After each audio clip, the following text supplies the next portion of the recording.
Vanessa tapped the paper beside the stove with one glossy fingernail. "Everything's timed out," she said. "Elaine, I need you to stay in the kitchen so you can focus. Alone, okay? Too many people in here will throw everything off." My wife stood among 6 grocery bags, holding the lemon cake as carefully as if it could hear us. I looked at the paper. It wasn't a recipe. It was a schedule, printed in color, with names beside jobs and chairs. Mine was at the dining table between Scott and Vanessa's father. Elaine's name wasn't anywhere. "Where's your mother sitting?" I asked. Vanessa gave a little laugh. "Frank, she's cooking. I understand what she's doing." I asked where she's sitting. "She can eat once everyone is settled. We're not going to make this weird, are we?" Upstairs, something heavy crossed the floor. Scott was home. Our son was close enough to hear his mother being assigned to the kitchen and apparently far enough away not to come down. Vanessa pointed at my jacket. "You should probably go change before the guests arrive. The brown is going to look strange in the pictures." For 30 years, I had known exactly what to say when my wife and my son's wife got within striking distance of each other. This time, I picked up the car keys. 4 days earlier, Elaine had called me from the grocery store to ask if 12 pounds of beef sounded like enough for 14 adults. "That depends," I said. "Are they adults or lumberjacks?" "I'm serious. So am I. Do lumberjacks eat more than regular people? I've never hosted one. You're no help." She didn't hang up, though. After 43 years of marriage, that was how I knew I was still charming. I was sitting at our kitchen table with the local paper folded to a story I had no interest in, watching rain crawl down the window. Elaine had left a yellow legal pad beside me. "Pot roast" was written across the top, in letters big enough to warn aircraft. Below it were potatoes, carrots, onions, flour, butter, yeast, lemons, cream, parsley, rosemary, and 3 items she'd crossed out and rewritten, because apparently there were political factions within the spice cabinet. "Who were the 14? I asked. 12 guests plus Scott and Vanessa. That's 14. "Yes, Frank, and us makes 16. There was a pause long enough for a grocery cart to squeak past her phone. "We're not guests," she said. "We're helping." That was the first thing I should have paid attention to. Instead, I said, "Get 13 pounds. Worst case, we have sandwiches. The roast alone is going to be almost $100.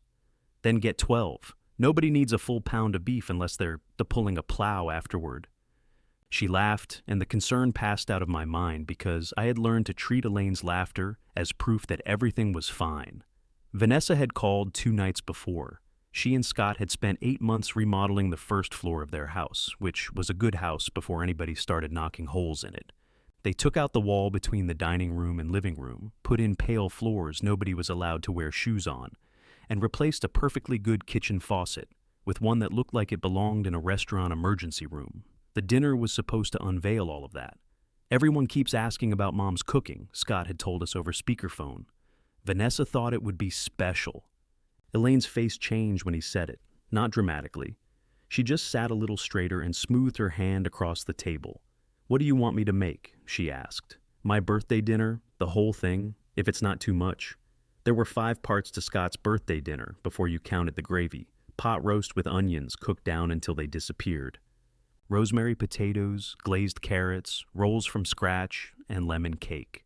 Elaine had been making it for as long as anybody could remember, though in recent years, his birthday usually meant a restaurant Vanessa picked, and a dessert nobody finished.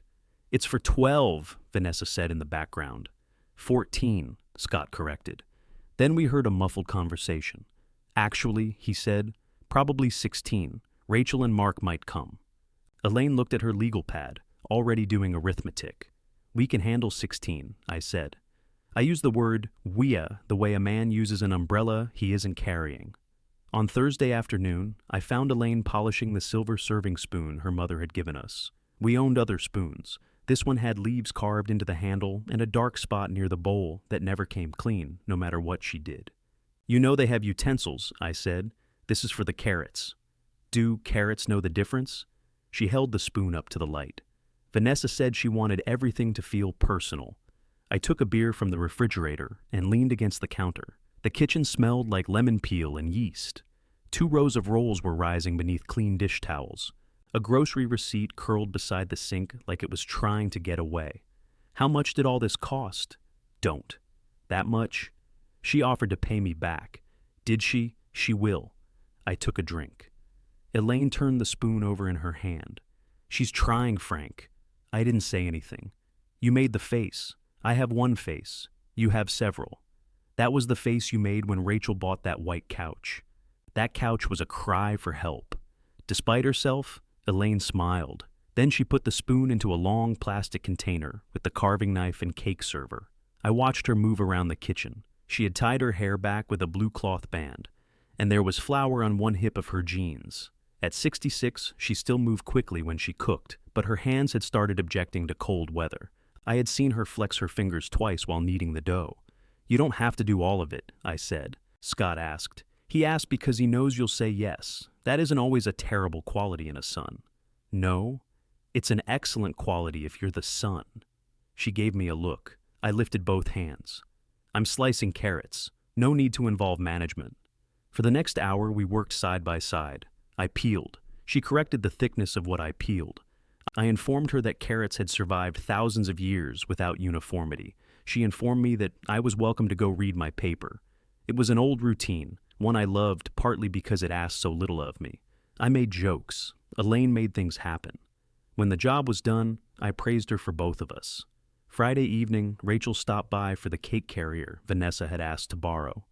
Our daughter was 36, direct in the way people usually describe as refreshing when they aren't the target. She came in wearing rain boots and carrying an empty travel mug. This house smells unfair, she said.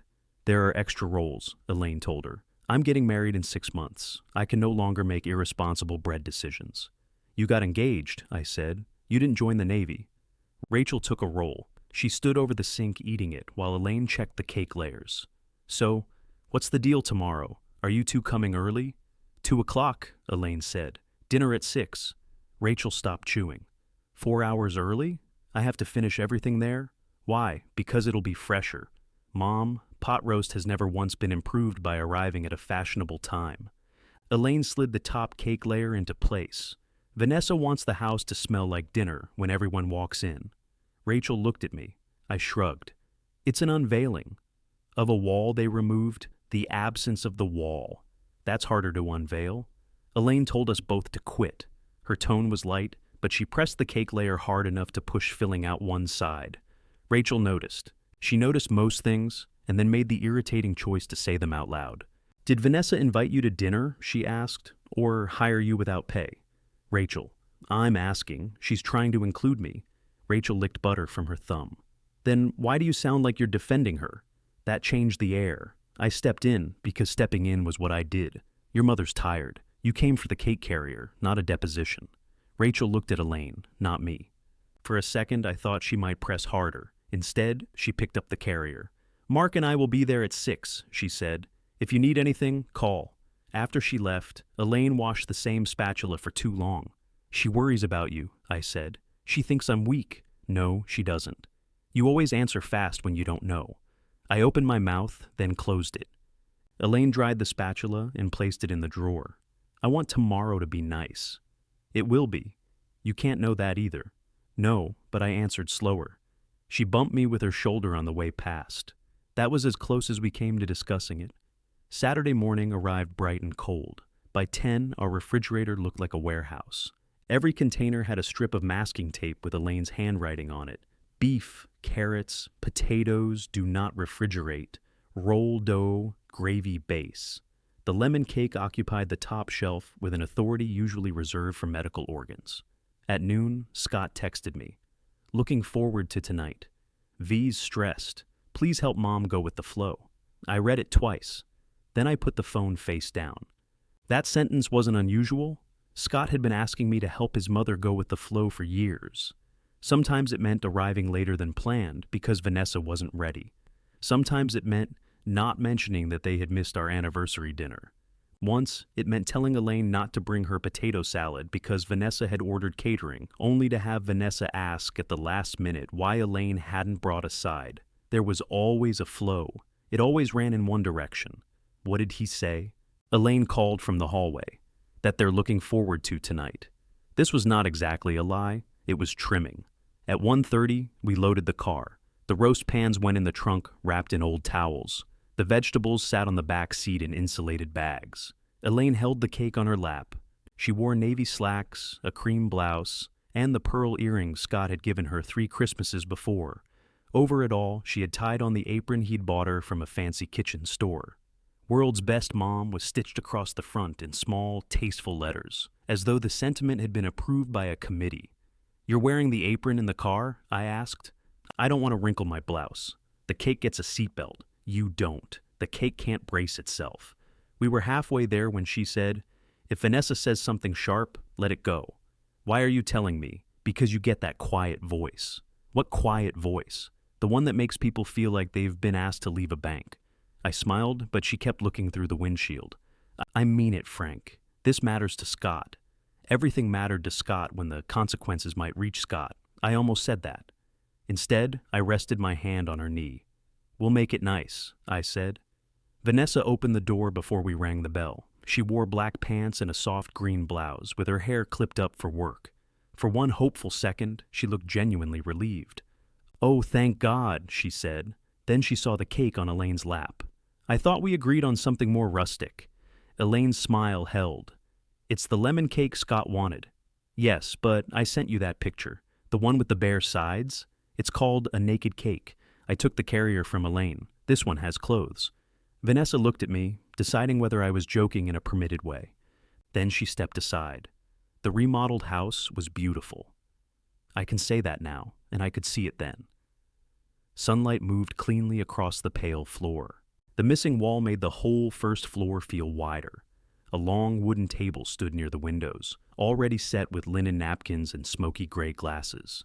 "Where's Scott?" Elaine asked. "Upstairs changing the light fixture in the guest bathroom." "Today?" He put it off. We carried the food into the kitchen. Vanessa directed every bag to a specific patch of counter. She moved the carrots 3 inches after Elaine set them down. Beside the stove was a printed sheet with colored blocks running from 2:15 to 9:30. Elaine leaned over it. "What's this?" "The schedule," Vanessa said. "I made it so there won't be confusion." She began explaining the colored sections. I found my name before I understood what I was looking at. Then I looked for Elaine's and couldn't find it. "Maybe there's a second page," I said. Vanessa glanced over. "For what?" "The seating. That is the seating." I pointed to the dining room section. "I don't see Elaine. She doesn't need a seat yet." Elaine put both hands on the counter. "What does that mean?" Vanessa tucked a loose strand of hair behind her ear. It was a small movement, but I had seen it before. She did it whenever someone forced her to say plainly what she had hoped to accomplish through tone. "You'll be finishing dinner," she said.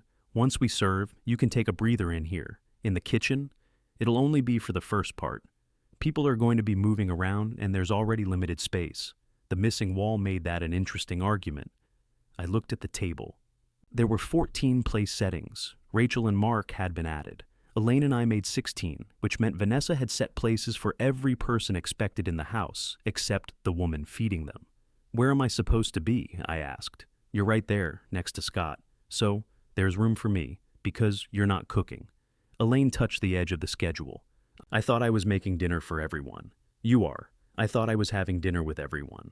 Vanessa exhaled through her nose. "This is exactly why I wrote everything down." A drilling noise started upstairs, sharp enough to make the glasses on the counter tremble. "Scott!" I called. The drilling stopped. Vanessa's head snapped toward me. "He's in the middle of something. I'd like to ask him where his mother is eating. There is no reason to drag Scott into this. It's his house. It's our house." I didn't say it wasn't. "Frank, please don't do that calm thing with me." That nearly made me smile. Elaine had warned me about the quiet voice, and we had not been inside 10 minutes before Vanessa identified it like a weather pattern. She turned to Elaine. "You know how you get when you're cooking. You take over the whole room. I'm trying to give you space to do what you do best." Elaine stared at her. Vanessa mistook the silence for permission and continued. "Once dinner is moving, we'll see where everyone lands. Somebody may leave early. Or we can pull a chair into the living room after the main course. For the person who cooked it," I said. "No one is disrespecting her." The ceiling creaked. Scott was moving above us now. I raised my voice. "Scott, come down here." Vanessa stepped between me and the staircase, though we were separated from it by 20 feet and a kitchen island. "No." I'm not starting the night with an argument because Elaine misunderstood a seating chart. I can hear you, Elaine said. Vanessa's mouth tightened. I know. It was the first honest thing she had said. I looked at my wife. Her face had gone pale except for two bright spots high on her cheeks. She was still wearing the apron. The words, "World's Best Mom," sat across her chest, while our son waited upstairs for the problem to become quiet. Years earlier, at a Christmas dinner, Vanessa had asked Elaine not to tell the story of how Scott once locked himself out of his first apartment because it made him sound irresponsible. I had told Elaine Vanessa was probably nervous. At Rachel's engagement dinner, Vanessa had corrected Elaine 3 times over which fork to use, though we were eating in a steakhouse where the menus had barbecue sauce on them. I had told Elaine to ignore it. When Scott forgot our anniversary dinner, I had suggested we not make him feel worse. My specialty was finding the least painful explanation for everyone except my wife. Vanessa picked up the schedule and held it out to Elaine. The roast needs to go in at 2:15. If you start behind, we're never going to catch up. It was 2:12. Elaine did not take the paper. Vanessa set it back beside the stove. I really need you to cooperate with me today. There it was. Not help, not welcome. Cooperate. Elaine untied the apron. Her fingers fumbled once at the knot. I helped her pull it free. Frank, she whispered. I couldn't tell whether she was asking me to stop or asking me not to. I folded the apron in half, then again, covering the stitched words. I placed it on top of the schedule. Vanessa watched my hands. What are you doing? Taking our things home? Excuse me? I picked up the cake carrier. Her disbelief lasted until Elaine lifted the insulated bag of vegetables. Then Vanessa moved quickly around the island. You cannot be serious. I am. The guests will be here in less than 4 hours. That's why you should order something now. I don't need your sarcasm. That was practical advice. She planted both palms on the island. Scott has spent weeks planning this dinner. Scott asked his mother to cook it, and she said yes. She didn't say yes to being hidden in the kitchen. Hidden? Vanessa looked at Elaine. Is that what you think? That I'm hiding you? Elaine held the bag against her stomach. I think you didn't set a place for me. We can add a chair. Where? Vanessa looked toward the table, as if a new chair might have formed through pressure. I don't know yet. Why does everything have to become a test with this family? Upstairs, a door opened. Dad, Scott called. I waited. He did not come down. Your mother and I are leaving, I called back. Silence. Then, what? Vanessa looked toward the ceiling. I'm handling it. Something in Elaine's expression changed, not anger. Anger would have been easier.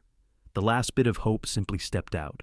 She picked up 2 grocery bags. We made 3 trips. Vanessa followed us on the first, speaking rapidly. On the second, she stayed in the doorway with her arms crossed. On the third, Scott finally reached the bottom of the stairs. He wore dark slacks and an undershirt. A new brass light fixture was still in his hand. What the hell is going on? I had the roast pan in my arms, heat from it pressed through the towel. Ask your wife, Vanessa laughed once. Your mother is upset because she wasn't assigned a chair during the cooking portion of the evening. Scott looked at Elaine. Mom, we can find you a chair. Elaine stopped beside the open car door. When? She asked. What? When were you planning to find it? His eyes went to Vanessa, then to me. That was all it took. He knew there had been no chair. Maybe he knew more than that, but I wasn't ready to see it yet. Come on, he said. We don't have time for this. Elaine put the bags into the car. Scott came down the walk, carrying the fixture like a strange little trophy. Dad, help me out here. I settled the roast pan in the trunk. I'm helping your mother. You're making it worse. That sentence followed me into the driver's seat. Vanessa stood on the porch. Scott remained at the curb. Neither of them said goodbye. As I backed out, I saw the front door of Rachel's car turn onto the far end of the street, then disappear behind a row of parked vehicles. Call her, Elaine said. I'm driving. Use the car. I pressed the button on the steering wheel. Rachel answered with, Did Vanessa change the time again? We're leaving. What do you mean leaving? Elaine leaned toward the dashboard. We're taking the food home. There was a pause. Mom, I just passed your car. I know. What happened? I could see Scott in the mirror, one hand raised as though I had pulled away in the middle of his sentence. They didn't have a place for me, Elaine said. Rachel's voice lost its humor. Stay where you are. I'm turning around. No, Elaine said. Go to dinner. Are you kidding? Your name is on the table. The line went quiet. Mom, go see for yourself. I ended the call before Rachel could object. Elaine stared at me. She was about to turn around in traffic. You don't know that. I know your daughter, our daughter. She gets the directness from you. She gets the timing from you. We drove home without speaking. I parked in the driveway but did not turn off the engine. The house looked exactly as we had left it. The paper was still on the kitchen table. Elaine's coffee cup sat beside the sink. We could carry everything back inside, change our clothes, and spend the evening listening to the phone ring. My hand remained on the gear shift. I don't want to go in, Elaine said. All right. Where else do we go with a pot roast? That sounds like the beginning of a country song. She laughed, but it broke halfway through. I backed out again. We drove west with no plan. Scott called twice. Vanessa called once. I turned my phone to silent and placed it in the cup holder, where the screen kept flashing like a small emergency. Past the county line, Elaine asked if I was kidnapping her. Yes. You packed badly. I didn't have notice. I don't even have a toothbrush. We'll buy you a new identity and a toothbrush. Can I pick the toothbrush? Within reason. The motel was 2 towns over, beside a gas station and a diner shaped like a silver box. A plastic banner advertised weekday rates, even though it was Saturday. The woman at the desk asked if we wanted 1 bed or 2. Elaine looked at me. How mad are you? 1 bed, I said. Our room had a floral bedspread, a humming air conditioner, and a microwave balanced on top of a miniature refrigerator. There were 2 paper cups beside the bathroom sink, and exactly 1 plastic fork in a sealed wrapper. We should have kidnapped the silverware, I said. Elaine sat on the edge of the bed, still holding her purse. I brought in the smallest container of roast and heated it until the room smelled like our kitchen. The gravy bubbled over and left a brown ring on the microwave tray. I divided the meat into the paper cups and gave Elaine the fork. What are you using? She asked. I held up the motel coffee stirrer. She stared at it, then at me. That was a joke, I said. I'm going to the diner for another fork. Bring mashed potatoes. We have 12 pounds of potatoes in the car. I'm not cooking them. At the diner, I bought 2 sides of mashed potatoes, plastic utensils, and a slice of pie neither of us wanted. When I returned, Elaine had taken off her earrings and shoes. She had also turned my phone face down. We ate with the television off. Cars hissed along the wet road outside. The pot roast was excellent, even from a paper cup. Halfway through, Elaine began to cry. She kept eating, which was the worst part. I'm sorry, I said. She wiped her cheek with the heel of her hand. You didn't make the seating chart. No, I helped get you to that kitchen. Her fork stopped. I had rehearsed softer versions during the drive. I discarded all of them. I kept asking you to let things go because I didn't want Scott angry with me. I called it keeping the family together. Elaine looked down at the gravy soaking through the seam of her cup. I thought if I made it easy enough, she said, eventually she'd like me. I know. No, you thought I was being the bigger person. I thought you were doing the hard part so I wouldn't have to. She took another bite. Outside, someone laughed near the ice machine. My phone began vibrating against the nightstand. Elaine looked at it. This time, it was Rachel. I answered. She did not say hello. She told everyone Mom had an emotional episode, Rachel said. And Scott is letting her. Elaine set down her paper cup. What exactly did she say? I put Rachel on speaker. That you got overwhelmed by the pressure, Rachel said. She said you sometimes become emotional when plans change. The plan didn't change, Elaine said. I read the plan. I know. In the background, I heard voices and the hollow clatter of plates. Rachel had gone inside. Where are you? I asked. In their downstairs bathroom. You're calling us from the bathroom? Mark is standing guard. Elaine pinched the bridge of her nose. Please don't make a scene. I'm not making one. I asked Vanessa why your name wasn't on the seating chart, and she said there wasn't a seating chart. I looked at Elaine. Rachel continued. Then I found it folded under that stupid apron beside the stove. Leave the apron there, Elaine said. I'm bringing it to you. No, Mom, leave it there. Her voice had the clean edge of a knife laid gently on a counter. All right, Rachel said. I'll leave it. What did Scott say? I asked. Nothing helpful. He said everybody needed to calm down and enjoy the evening. Is he enjoying it? Vanessa's father opened the expensive bourbon, so Scott is performing enjoyment. What are they eating? Elaine asked. I looked at her. Of all the available questions, that was hers. Pizza, Rachel said. 3 kinds.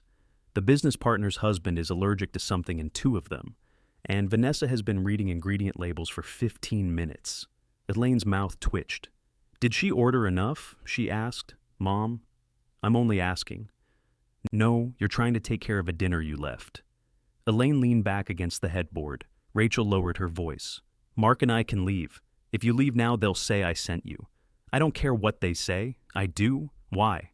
Elaine looked toward the dark window. Our reflections floated in it above the parking lot lights.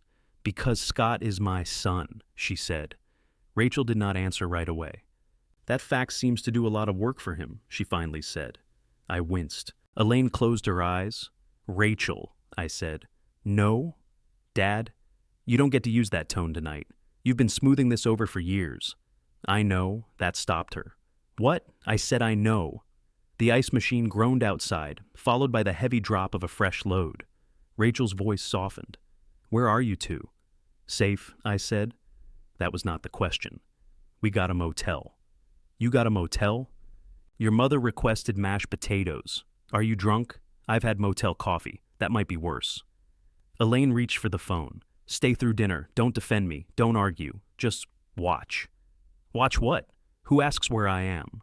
Rachel went quiet again. I already did, she said. Scott told me to drop it. Elaine's fingers tightened around the phone.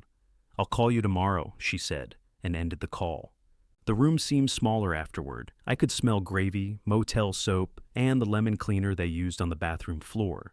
Elaine picked up the unwanted slice of pie, opened the plastic container, and took one bite directly from the point. That's aggressive, I said. It's dry. You're punishing the wrong person. She pushed the pie toward me. My phone lit again. Scott. This time there was a message beneath his name. You need to bring the food back. This has gone far enough. I turned the screen so Elaine could read it. She stared for a moment, then laughed. Not because it was funny. Her laugh came out sharp and surprised, as if her body had chosen the wrong response. He didn't ask where we are. No. He didn't ask if I'm all right. No. He wants the food. I switched off the phone. Elaine drew her knees up slightly beneath the motel blanket. I don't want to talk about him anymore tonight. All right, but don't turn the phone off. Rachel might need us. I turned it on and set it to allow only Rachel's calls. That was one of the few modern phone tricks I knew, and I had learned it because Vanessa once texted us 19 times about the exact shade of blue she wanted people to wear for a family photograph. We got ready for bed using toothbrushes from the gas station. Mine was purple. Elaine's was orange and had bristles hard enough to clean patio furniture. While she washed her face, I found the brown jacket Vanessa hated and hung it over the desk chair. What are you doing? Elaine asked, trying not to clash with the bedspread. She looked at the jacket against the enormous pink flowers and smiled despite herself. In bed, she lay on her side, facing away from me. I knew better than to touch her too quickly. There had been nights in our marriage when I tried to turn physical comfort into a shortcut past an unfinished conversation. After several minutes, she reached behind her and found my hand. I don't want you fighting my battles, she said. I know. I need you to stop talking me out of having them. The humming air conditioner clicked off. I know that too, I said. In the darkness, neither of us slept for a long time. By morning, my phone showed 17 messages from Scott, 4 from Vanessa, 2 from Rachel, and 1 from Mark that said only, "You did the right thing." Scott's messages had changed personality overnight. The first demanded the food. The second asked why we always made things difficult for Vanessa. By message 6, the party had apparently become a professional disaster that might damage his relationship with his business partner, though I had never known a business partnership to collapse over pizza. At 11:40, he wrote, "Hope you're happy." At 1:15 in the morning, Mom owes Vanessa an apology. At 7:20, "Call me when you're ready to act like adults." Vanessa's 4 messages were more consistent. Each was a variation on how deeply we had embarrassed her. None mentioned Elaine's missing chair. Rachel's first message said she and Mark had left, after cake should have been served. Her second said she loved us and would come by later. I handed the phone to Elaine while motel coffee dripped into a foam cup, one exhausted drop at a time. She scrolled without changing expression. "What did he mean about his business partner?" she asked. "I assume the man witnessed a pizza. Scott's been worried about that account." "We don't know there's an account." "Partnership, then. I faced her. You're doing it again? Doing what? Searching for the explanation that makes his behavior reasonable. Her eyes rose from the screen. You've done that every day since he married her. I know. I'm trying to retire. Well, don't expect me to take over your route. She handed back the phone. We checked out at 10. The woman at the desk asked if we had enjoyed our stay. Best pot roast in town, I told her. She glanced toward the diner and said, That's not difficult. On the drive home, Elaine worried aloud about the food in the car. It had been cold overnight, but not refrigerator cold. We agreed the beef had to go. The vegetables were fine. The cake had spent the night on top of the dresser and leaned slightly to the left. It has character, I said. It looks drunk. Then it matches the occasion. We left the roast in a trash bin at a gas station. Elaine stood beside me as I lowered the pan into the bag. She had cooked it for 8 hours. We both watched it disappear. That hurt more than it should, she said. No, it didn't. At home, I carried everything inside while Elaine opened windows. The house had that sealed-up smell it got after we had been gone, even for one night. The yellow legal pad still lay on the kitchen table, pot roast across the top. Every ingredient crossed off. Elaine picked it up and folded it once. Don't throw it away, I said. Why? I don't know. She placed it in the drawer beneath the phone, where we kept takeout menus, spare batteries, and instructions for appliances we no longer owned. I put the lemon cake on the counter. Coffee, I asked. Real coffee. I started a pot. Elaine went upstairs to change, taking the pearl earrings with her in one fist.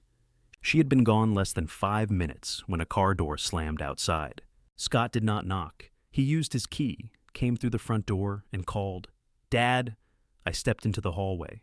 He was still wearing yesterday's dark slacks, now wrinkled at the knees. His shirt was open at the collar, and there was a small red mark on his chin where he had missed shaving. He looked tired, angry, and more like me than I wanted him to. Where's Mom?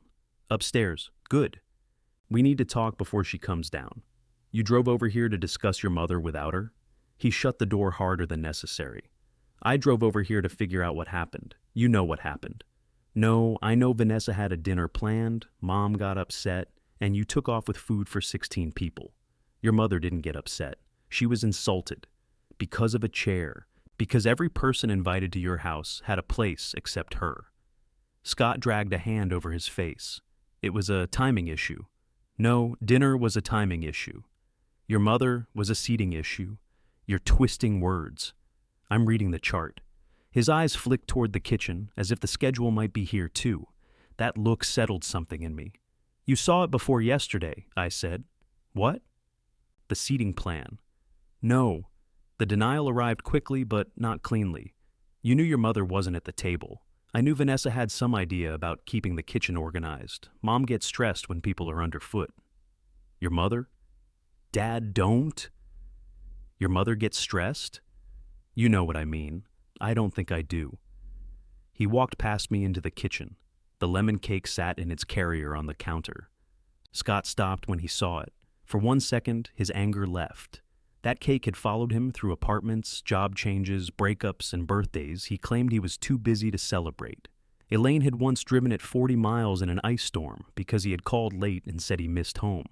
Then his jaw tightened again. You brought everything back. What did you expect? I expected you to cool off and return. You told me to bring the food. I was trying to save the evening. Exactly. He turned. What is that supposed to mean? Footsteps sounded on the stairs. Elaine entered the kitchen wearing jeans and an old gray sweater. Without the pearls and apron, she looked smaller, though nothing in her face was uncertain. Scott faced her. Mom, I need you to understand what you did last night. Elaine went to the coffee pot and took a mug from the cabinet. I understand, she said. I left. You humiliated Vanessa in front of everyone. She told them I had an emotional episode. She was covering for you. Elaine poured her coffee. Her hand was steady. Covering what? The fact that you walked out. No, she said. She was covering why. Scott looked toward me, asking for the version of his father, who would step between them and translate sharp words into harmless ones. I leaned against the counter. He looked back at Elaine. You could have stayed, he said. You could have helped us get through dinner, and then we could have discussed this privately. Elaine took one slow sip. So, You did understand, she said. You just wanted me to wait until it was convenient for you to care. Scott stared at her as if she had switched languages. That's not fair. Elaine set her mug down. Which word? I came here to fix this. You came here to tell me what I did, because you won't take any responsibility. For leaving? For blowing up the entire night over one misunderstanding. I watched Elaine's thumb move along the handle of her mug. It was the white one, with a blue rim, chipped near the bottom. Scott had made fun of us for keeping it when he helped clean our cabinets 2 years earlier. Vanessa preferred matching sets. Elaine said coffee did not know what cup it was in. What did I misunderstand? She asked. Scott took a breath. Vanessa wasn't saying you couldn't eat with us. She was saying we needed to get through the meal service first. Meal service? I repeated. He swung toward me. Could you stop? I haven't started. That's the problem. You stand there acting reasonable while you wind Mom up. Elaine's eyebrows rose. Your father winds me up? You two do this. You talk after something happens, and by the next morning, it's 10 times bigger. It was a useful theory. It allowed him to imagine Elaine had not seen the empty place at the table with her own eyes. It allowed him to imagine I had driven her 2 towns away and fed her motel potatoes until she agreed to become offended. I stepped away from the counter. Your mother asked where she was sitting. Vanessa told her she could eat later. You were upstairs. I was fixing something. You stayed upstairs. I didn't know what was going on. We called your name. I heard shouting. Nobody shouted until I called you. Scott looked at Elaine. Did you tell him to take all the food? No. Then why did you go? That was the first real question he had asked her. Elaine considered it. Because he was leaving with me. Scott's face changed. Not much, but enough. He had expected a complaint about Vanessa. Instead, he heard something about us. I would have come down, he said. You did come down. I mean before. You didn't. Mom, I didn't know you were going to walk out. Would it have mattered if I stayed? He did not answer. The coffee maker clicked softly behind her. Scott went to the cake carrier and rested his fingers on the plastic handle. This whole thing was supposed to be for me. Elaine looked at his hand. The dinner? She asked. Yes. It was my favorite meal. Vanessa was trying to do something nice by having me make it. She doesn't cook like you. Vanessa can cook. Not that meal. No, she can't. For a moment, there was almost humor between them. The old kind. Scott once claimed Vanessa's pot roast could be used to repair highways. Vanessa had laughed harder than anyone, then brought it up 3 weeks later as evidence that our family judged her. Scott tapped the cake carrier. Why didn't you leave the cake? Because I made it, for me, at my house. You knew I wanted it. I wanted a chair. He snatched his hand back as if the handle had become hot. The silence that followed was worse than the argument. Scott walked to the window above the sink and looked into the backyard. The maple tree had dropped most of its leaves. Wet brown shapes clung to the deck. When he spoke again, his voice was lower. Vanessa cried all night. Elaine closed her eyes for half a second. I knew that sentence would reach her. Scott knew it too. Why? She asked. Because she worked hard on that dinner, and she thinks you hate her. I don't hate her. She doesn't feel welcome in this family. Elaine looked around our kitchen, at the refrigerator covered in photographs and appointment cards, at the blue ceramic bowl Vanessa had given us, at the frame wedding picture where Elaine stood beside her with one hand resting lightly at her waist. I have spent 6 years trying to make her feel welcome. Maybe trying too hard is part of the problem. I heard Elaine inhale. Scott kept his back to us. Vanessa feels like you're always waiting for her to need you. Food, holidays, advice. She says you make it hard for her to do anything her own way. Then why did she ask me to cook? Because she was trying to include you? The argument completed a circle so perfect I almost admired it. Elaine picked up her coffee. You should go home, she said. Scott turned. So that's it? For today. You're not going to call her? No, not even to talk? No. His gaze moved to me. I held it. Tell her, he said. Tell her what? That she's being stubborn. I don't think she is. Of course you don't. I think you came here because you wanted me to make your mother easier to manage. His face flushed. That is not what I said. It's what you expected. What I expected was for my parents not to sabotage an important night. I took a slow breath. You are welcome in this house, I said. You always will be. But you may never again ask your mother to disappear so your evening can go smoothly. He laughed without smiling. Disappear. Listen to yourself. I am good. Keep listening because I'm done. He headed for the hallway. Scott, Elaine said. He stopped but did not turn. She stood with both hands around the chipped mug. Did you see the seating plan before yesterday? His shoulders rose slightly. Vanessa showed me a lot of plans. The one with the names? I don't remember. Did you know I was supposed to stay in the kitchen? I knew she wanted to keep the kitchen clear. That isn't what I asked. He opened the front door. I'm not doing an interrogation, he said, and left. The engine of his car started almost immediately. He reversed too quickly, braked at the street, then drove away. Elaine remained beside the coffee maker until the sound disappeared. He knew something, I said. I don't want to talk about what he knew. All right, I don't want to talk about any of them. All right, and stop agreeing with everything I say. I waited. She looked at me. I'll work on it. Her mouth moved, almost a smile, but she pressed her lips together. The doorbell rang 20 minutes later. Does nobody stay home on Sundays? Elaine asked. Rachel stood on the porch with Mark and 3 brown paper bags. Mark was a tall, narrow man who could make any jacket look borrowed. He held one bag against his chest and a drink tray in his other hand. We brought lunch, Rachel said. We have food, Elaine replied. You have raw potatoes and an intoxicated cake. How do you know about the cake? Dad sent me a picture. Elaine turned toward me. It had character, I said. Rachel walked in before she could be refused. Mark followed, handing Elaine a coffee. Extra cream, he said. Rachel said today was not a day for responsible choices. That's what she said about Bread Friday. I contain contradictions, Rachel said. The bags held soup, sandwiches, potato chips, and 4 enormous cookies. Mark set everything on the table, then began taking out napkins without being asked. He did not mention the dinner. That was one reason I liked him. Rachel waited until we were seated. I owe you an apology, she said. Elaine unwrapped half a turkey sandwich. You didn't make the chart. No, but I stayed. I asked you to. I know. That's not the part I'm apologizing for. Rachel folded the edge of her napkin into a narrow strip. When Vanessa said you'd gotten overwhelmed, I knew it wasn't true, or at least I knew I should check. I waited because I didn't want to be the difficult one. Elaine looked at her. That's apparently a family position, Rachel continued. We rotate. Mark concentrated on opening a bag of chips. I also let you do too much, Rachel said. Not like that, but enough. Rachel, this is not about you. It's a little about me. You made all the food for our engagement party. You asked. I asked after rejecting 3 restaurants. You didn't order me into a kitchen. No, I just knew you'd rescue me when I got overwhelmed. Elaine removed the top slice of bread from her sandwich and set it aside. Are you confessing because you feel guilty, she asked, or because you expect me to tell you you're nothing like Vanessa? Rachel's eyes widened. Mark stopped with a chip halfway to his mouth. I don't know, Rachel said. It was the right answer. Elaine studied her daughter for a few seconds, then replaced the bread.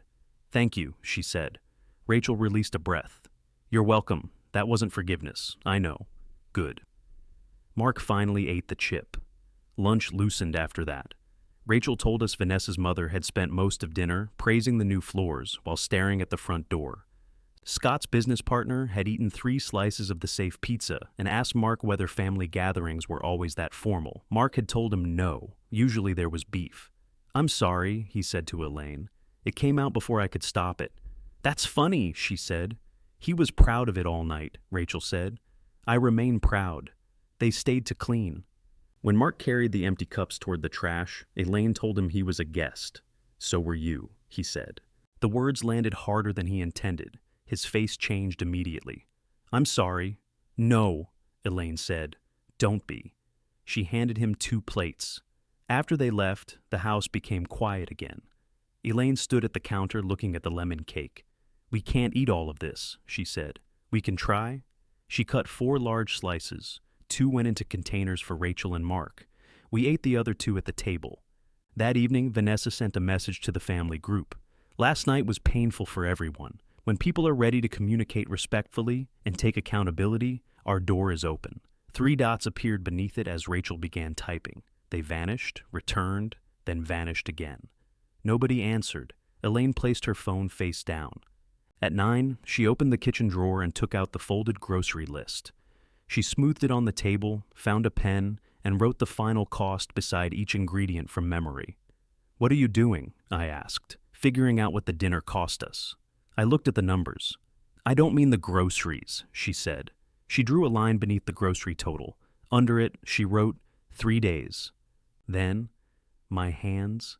Then, asking permission to sit down. The pen stopped. "I don't know how to put the rest in numbers," she said. "You don't have to. I've made things easy for them for 6 years, for longer than that." Her eyes lifted. I pulled out the chair across from her. Scott was asking us to go with his flow before he met Vanessa. She didn't invent that.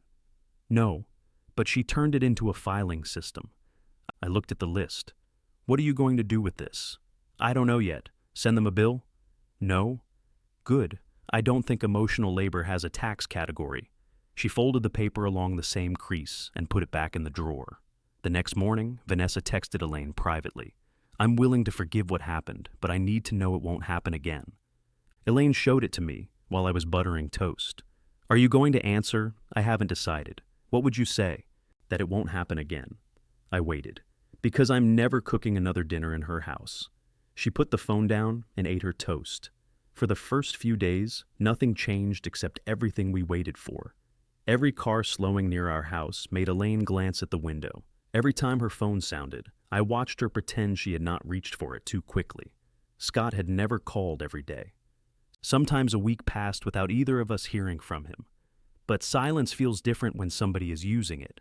On Wednesday, Elaine took a package of chicken breasts from the freezer and placed them in the refrigerator. "Scott's coming Thursday?" I asked. She looked at the chicken. For years, Scott had stopped by most Thursdays after work. Not every Thursday and rarely at the time he named, but often enough that Elaine cooked for 3 or 4 instead of 2. Vanessa joined him maybe once a month. Sometimes Scott canceled after the food was ready. Sometimes he arrived hungry, ate standing at the counter, and left with enough leftovers to feed both of them. "No," Elaine said. "Habit." She put one chicken breast back in the freezer. Thursday afternoon, Scott sent me a message. "Is Mom still refusing to talk?" I read it in the garage while pretending to organize a shelf of screws. It was a task I had begun several times and completed never. The screws lived in coffee cans labeled by size, though at least half had migrated across borders. I typed, "She isn't refusing," then deleted it. I typed, "Call her," deleted that too. The fact was, he knew her number. I put the phone in my pocket. 5 minutes later, I took it out and called him. He answered on the first ring, finally. "Hello to you too. Is she there?" "She's in the house. I've been giving her space." "That's generous." He sighed. "Dad, what do you want me to do?" Talk some sense into her. The old request, stripped clean. I sat on the wooden step beneath my workbench. "No, you didn't even ask what I wanted you to say. You just told me. I want her to call Vanessa, then tell your mother that. She'll say no. Probably." "And you're fine with that?" "No, I'm not fine with any of this." Could have fooled me. I looked at the rows of coffee cans. My father had started using them for hardware before I owned the house.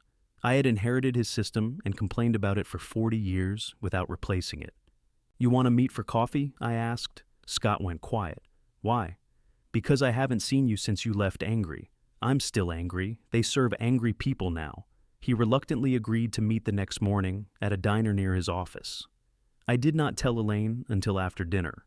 She set down the dish towels she was folding. "Why didn't you tell me before you called him?" "I didn't plan to call, but you did. I'm telling you now. To ask permission? No. To make sure I don't feel betrayed? Is it working?" She gave me a tired look. I sat beside her on the couch. "He's my son too." "I know. I miss him. I know that too." There was no accusation in her voice, which made me want to defend myself more. "I'm not going there to negotiate for you. You better not. I'm serious. So am I." She picked up the towel again. "What if he says something I think you should hear?" I asked. "Then tell me. What if it hurts?" "Frank, that question is how we got here." The diner was nearly empty when I arrived. Scott sat in a booth with coffee and a plate of eggs he had pushed into a yellow pile. He had chosen the side facing the door. Vanessa disliked sitting with her back to her room, and apparently some preferences spread by contact. I slid into the opposite seat. You look tired, I said. Everybody keeps telling me that. Maybe you look tired, he stirred his coffee. How's Mom? Sad. He flinched, though he tried to hide it by reaching for the sugar. Vanessa's sad too. I didn't ask how Vanessa was. That's the whole problem.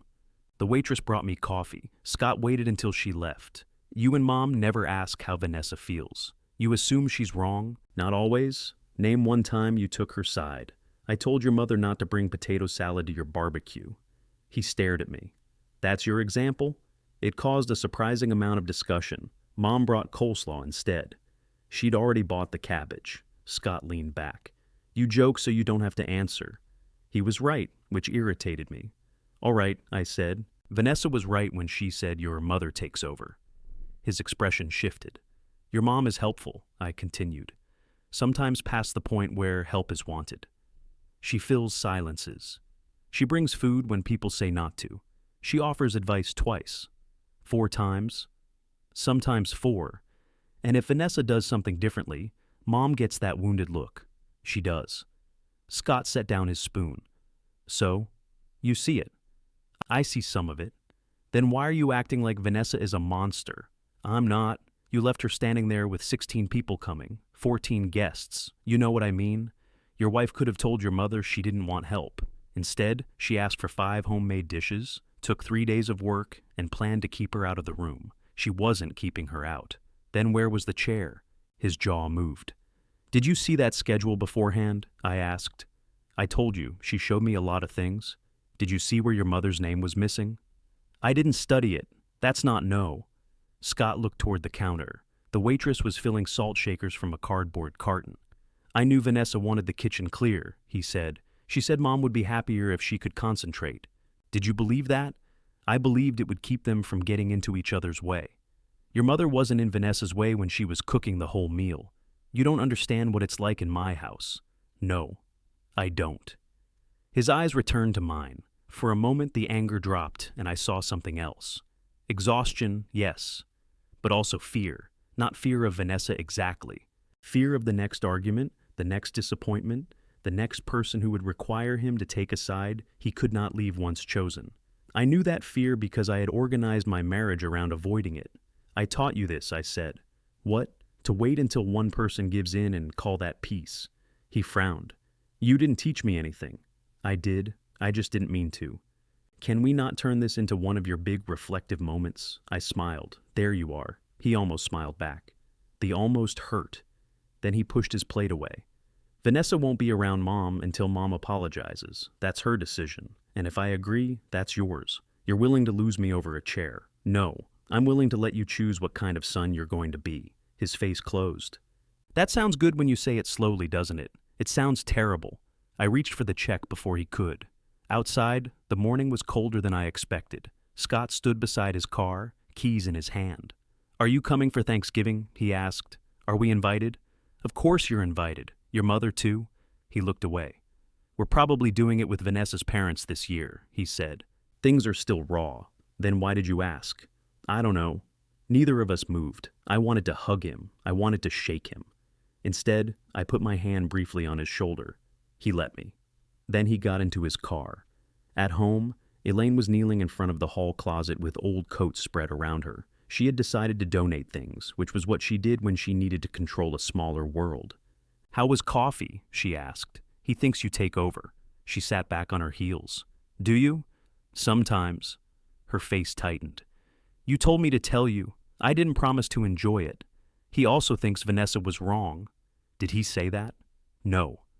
Then don't say it for him. I hung my jacket on the banister. They're going to Vanessa's parents for Thanksgiving. Elaine picked up an old raincoat, checked the pockets, and folded it. Good, she said. It was not good, but I let the word stand. The following Sunday, Rachel arrived carrying a raw chicken, 2 onions, a bag of carrots, and no plan. I'm making dinner, she announced. Elaine looked inside the grocery bag. With what? Confidence. Do you have a recipe? Mark does. Mark entered behind her, holding his phone. The recipe has 12 steps. That's too many, Rachel said. You chose it. I was ambitious in the parking lot. Elaine started toward the kitchen. Rachel blocked her with the bag. You can sit, I can chop. You can answer questions. That's worse. It's the first week. We'll establish boundaries later. The chicken took an hour longer than predicted. Rachel burned the onions, Mark dropped a carrot, and I discovered that our smoke detector worked. Elaine stayed at the table. Twice her hands lifted as if to pull toward the kitchen. Twice she lowered them. When Rachel finally served the dinner, the chicken was dry in one place and suspicious in another. The carrots were excellent because Elaine had shouted instructions from her chair. Rachel raised her glass. To Mom, she said, who is eating while the food is hot. Elaine looked at her plate, then across the table at the empty chair where Scott usually sat. She lifted her glass anyway. The meal did not become better when it cooled, but nobody complained.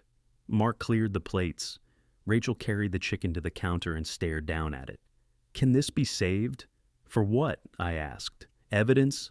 Elaine laughed into her wine. Rachel pointed the carving fork at me. You ate 2 pieces. I panicked. Mark wrapped the remains in foil. We can make soup. From cooked chicken? Rachel asked. Most soup chicken is cooked, not before it becomes soup. That explains why your onions were raw and burned at the same time.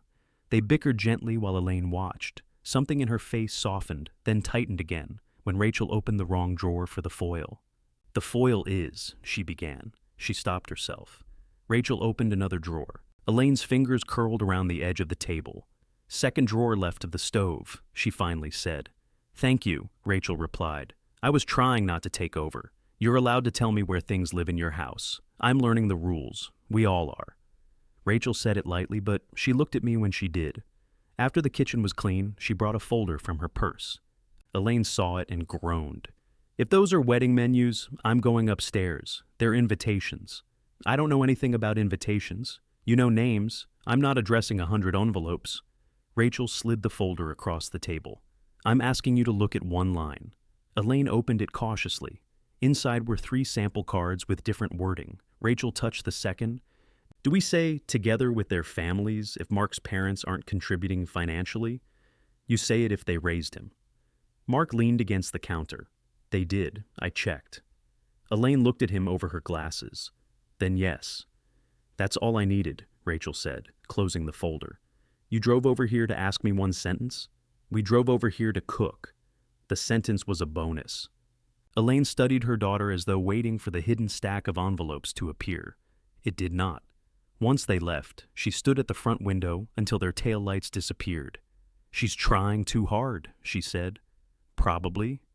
I don't want her feeling like she has to make up for Scott. Tell her, I did. Tell her again. You repeat advice 4 times, remember? She elbowed me on her way past. The next few weeks felt both peaceful and wrong. No arguments occurred because Scott and Vanessa did not call. Vanessa's message remained unanswered in the family group, followed by ordinary announcements from distant relatives who apparently did not notice the trap sitting above them. A cousin shared photographs from a hiking trip. Someone else asked for an address. The conversation flowed around the demand for accountability, like water around a stone. Every Thursday morning, Elaine still opened the refrigerator and looked inside as though checking for a person. The second Thursday, she took out 2 pork chops instead of 4. The third, she suggested we go to a movie. The movie was terrible. Halfway through, she whispered, Scott would hate this. He has taste? He thinks he does? When we came out, she checked her phone in the lobby. Nothing. I pretended not to notice. Rachel visited without always bringing something. That was harder for Elaine than the apology dinner. If Rachel brought soup, Elaine could return the container with cookies. If she came over just to sit, the exchange could not be balanced. One afternoon, I found them at the kitchen table drinking coffee. There was no food between them, no project, no open folder. Rachel was telling a story about Mark trying to assemble a shelving unit without reading the instructions. I read them, Mark protested from the living room. They were judgmental. Elaine laughed. Her hands rested empty on the table. I went back into the garage before she saw me watching. A week before Thanksgiving, our neighbors Linda and Warren Hayes stopped us at the mailbox. They lived 3 houses down and had been married almost as long as we had. Linda knew everything on our street because people told her things while believing they had not. What are you doing Thursday? She asked. Thanksgiving, I said. Warren looked at me. He's always quick. We haven't decided, Elaine said. Linda tucked a stack of envelopes beneath her arm. Come to us. We're having a group. Your family won't mind? My sister is bringing her new husband, Warren's brother is bringing whoever he's currently describing as a close friend. And Denise Carter is coming because she refuses to cook for one. Nobody has enough authority to mind. That sounds nice, Elaine said carefully. But Scott may, she stopped. Linda's expression changed by a degree. If you get a better offer, abandon us. We have no standards. We'll let you know, I said. Back inside, Elaine put the mail on the hall table. We should go, I said. It's not our tradition. Neither is sitting here waiting. I'm not waiting. I looked toward the front window. She had not removed her coat. We could invite them here, she said. Linda invited us. I know, but she's cooking for all those people. That was the invitation. I could make rolls. Ask her. I could make the carrots too. Ask her. And a pie. Elaine? What? You've turned being a guest into a catering problem. She took off her coat. I'm trying to help. I know. Her face closed slightly. I had used the words too fast, and they carried every old conversation behind them. I'm not telling you not to help, I said. I'm saying, ask what help is wanted. She picked up the mail and sorted it into piles that did not need sorting. After a moment, she called Linda. Linda asked for rolls. Only rolls. Elaine made enough for twice the expected number, then removed half from the baking tray and froze them before I could comment. Scott called the night before Thanksgiving. I answered in the den while Elaine read on the couch. Hey, he said. Hey. There was noise behind him, a cart rattling and somebody announcing a sale. He was in a store. I wanted to make sure you knew we're doing tomorrow at Diane and Paul's, Vanessa's parents. I had met them perhaps 15 times and still occasionally reversed their names. Diane was quiet, watchful, and more perceptive than Vanessa liked. Paul could turn any conversation into a description of a golf course. We know, I said. Rachel told you. You told me at the diner. Oh, right. Elaine turned a page without looking up. Scott lowered his voice. I didn't want you expecting us. We weren't. Another cart rattled past him. Are you guys doing anything? We're going to Linda and Warren's. He was quiet. That sounds good, he said. It should be. Is Mom there? Yes, I waited for him to ask to speak to her. He did not. Tell her I said, Happy Thanksgiving. You can tell her. I'm in the middle of something. Shopping? Yeah. You're already talking on the phone. Elaine lowered her book. Scott exhaled. I don't want to get into anything tonight. Neither does she. Then tell her for me. No? The word surprised both of us. Dad. She's 6 feet away. If you want to wish her a happy Thanksgiving, I'll hand her the phone. He did not answer. I looked at Elaine. She held out her hand. I passed her the phone. Hello, Scott, she said. Hi, Mom. His voice was loud enough that I could hear it from the couch. You getting groceries? She asked. Yeah, we forgot cranberries. You always forget cranberries. A small laugh came through the phone. I don't even like them. I know. There was a pause in which either of them could have said something true. Scott chose the holiday. I hope you have a good Thanksgiving. You too. We'll talk soon. All right, love you. Elaine looked down at her open book. I love you too, she said. After the call, she gave me back the phone and found her place on the page. You could have let me tell you, I said. I could have. Was that bad? No. Was it good? No. That night, I woke after 2 and found her side of the bed empty. She was downstairs at the kitchen table with a cup of tea.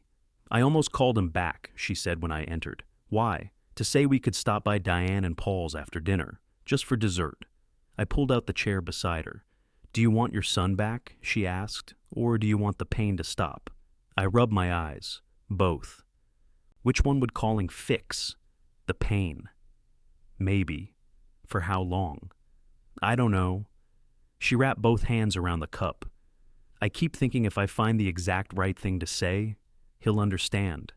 I spent years thinking that about you. She turned toward me. When? Every time I told you something Vanessa said, and you explained what she probably meant. I looked at the dark window. I thought I was calming things down. You were. I stopped telling you.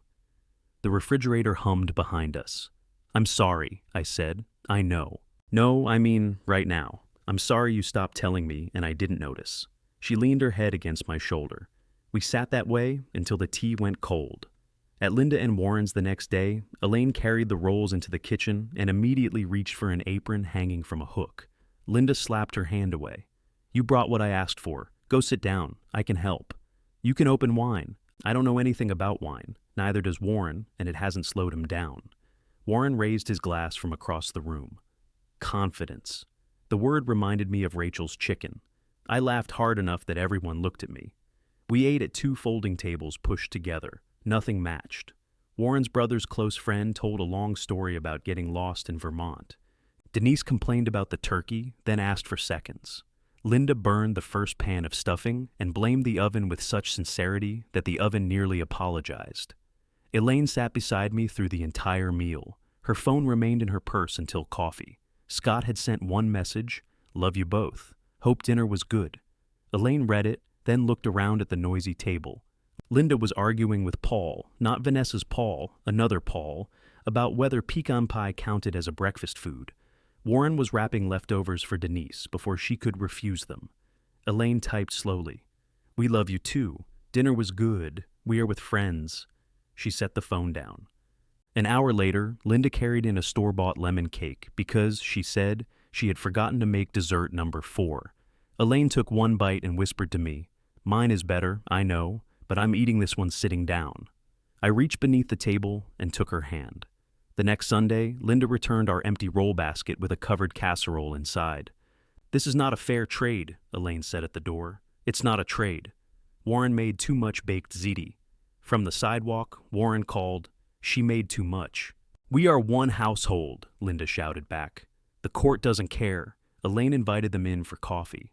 Coffee became reheated ziti. Rachel and Mark arrived to return containers and brought the soup made from their unfortunate chicken. By 5-6 of us were crowded around our kitchen table, eating leftovers nobody had intended to serve. I set 7 places without thinking. The extra plate sat across from me. Elaine noticed it first. Her eyes rested on it, but she did not say anything. I picked it up and returned it to the cabinet. Linda was describing an argument with a plumber. Mark had discovered too much pepper in his own soup and was drinking water with the urgency of a man near death. Nobody paused long enough to turn the empty chair into an announcement.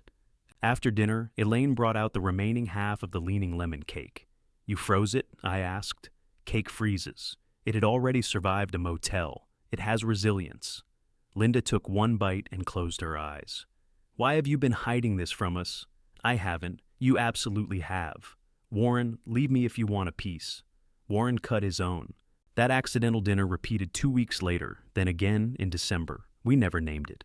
People simply started asking what was happening Sunday. Sometimes Elaine cooked the main dish. Sometimes Linda brought soup. Rachel and Mark became responsible for salad after the chicken. A demotion Rachel claimed was political. The rule about Elaine sitting down emerged without discussion. The first time she carried a bowl back toward the stove, after everyone else had filled a plate, Linda grabbed the back of her sweater. "Chair. The gravy needs more salt. Then we'll experience low-sodium living." Rachel pulled out the seat beside her. Elaine sat, muttering that the potatoes were cooling. She looked uncomfortable for the first 5 minutes. By dessert, she was telling Warren how Scott once tried to make gravy with pancake mix after moving into his first apartment. She stopped halfway through the story. The table went quiet for one beat. Then Warren asked, "Did it work?" "No," she said. "But it did become solid." Everyone laughed. Elaine did too, though she stared into her coffee afterward. Scott remained present in our house through sentences that ended too soon. He was in the chicken recipe Elaine almost texted him, the hardware store coupon I nearly forwarded, the Thursday dinners that continued shrinking to the size of 2 people. 2 weeks before Christmas, he called me from a department store. "What should I get, Mom? What did you get her last year?" "Those earrings. That was 3 years ago." "Seriously?" "Yes." I was in the den wrapping a scarf for Elaine. My package looked like a soft brick wrapped by someone wearing gloves. "What does she need?" he asked. "Nothing." "That's not helpful." "What is she like?" "Dad." "You've known her 39 years. I'm standing in a store. Can you give me an answer that exists in a store?" I almost suggested a kitchen item. It was habit. Elaine cooked, so people bought her things that made cooking easier for them. "She likes mystery novels," I said. "Which ones?" "Ask her. That ruins the surprise. Then look at the shelf beside her bed." He went quiet. I haven't been over there, he said. I know. Noise moved around him, music, registers, a distant announcement about holiday hours. Are you still doing Christmas Eve? He asked. Yes. What time? 6. Who's coming? Rachel and Mark. Linda and Warren may stop by later. He heard the names. So it's a whole thing now. It's dinner. Did Mom invite us? She sent both of you a message last week. Vanessa thought it was a group message. It said, you and Vanessa are invited for Christmas Eve at 6. She didn't say she wanted us there. I leaned back in my chair. What would that message look like? I don't know. Warmer. There may be an emoji store near you. Forget it. I don't want to forget it. Come to dinner. Vanessa isn't comfortable. Then don't come. You make everything sound so simple. No. I'm refusing to make your answer for you. He ended the call without saying goodbye. Christmas Eve morning, Elaine asked if I thought we needed another table leaf. For 6 people? For 8 if they come. Scott said Vanessa isn't comfortable. He might change his mind. Then we'll squeeze. She opened the dining room cabinet anyway and counted the napkins. At 5:30, while she was checking the roast, a car pulled into the driveway.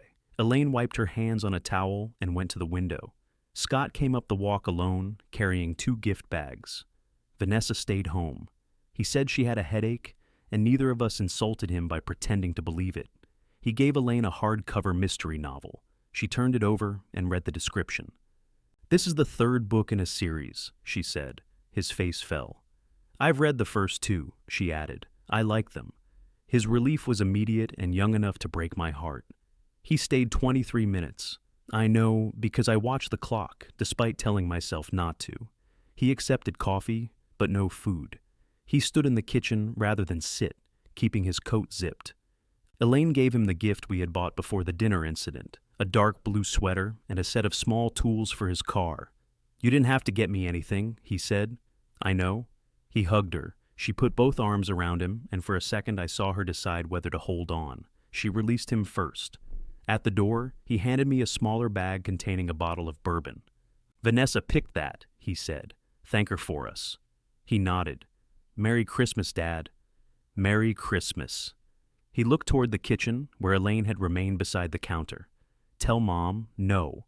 He gave me an irritated glance, then raised his voice.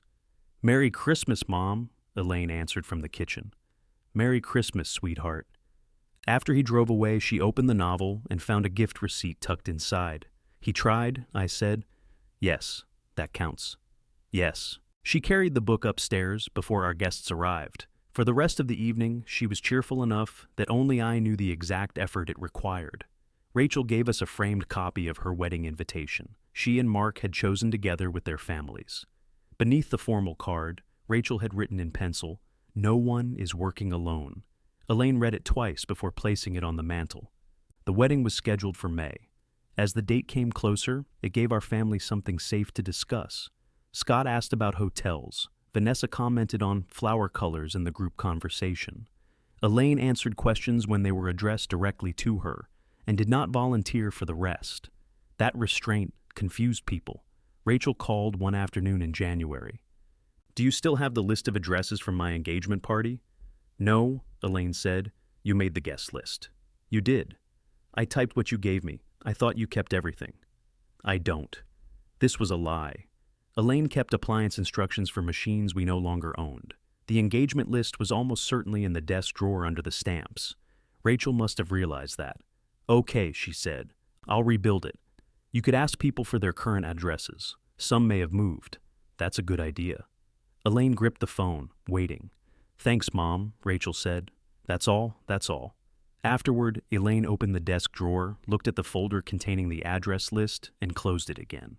"That seemed cruel," she said. "No, it would have taken me 10 seconds. "Then why didn't you give it to her?" "Because she needed to know she could find it herself." "And did she?" "She found 6 addresses before dinner. Then you gave her something better than a list." Elaine frowned. "Don't turn everything into a lesson. I've become reflective. You've become annoying." By February, Rachel had rebuilt the list, Mark had assembled the wedding favors, and Elaine had somehow attended 3 planning appointments without carrying anybody's folder. At a tasting, Vanessa and Elaine were placed beside each other at a narrow table. Vanessa wore the green blouse from the abandoned dinner. If she recognized it, she gave no sign. For nearly an hour they discussed sauces through Rachel, though Rachel sat across from them. "Mom, do you think the chicken is dry?" Rachel asked. Elaine tasted it. "A little," Vanessa said. "It's meant to be lean." Elaine looked directly at her. "Dry and lean aren't the same." The server pretended to rearrange forks. Vanessa took another bite. "I think it's fine." "Then have it." "I'm not deciding. Neither am I." Rachel closed her eyes. "I'm serving waffles." Mark nodded. Strong choice. Even Vanessa smiled.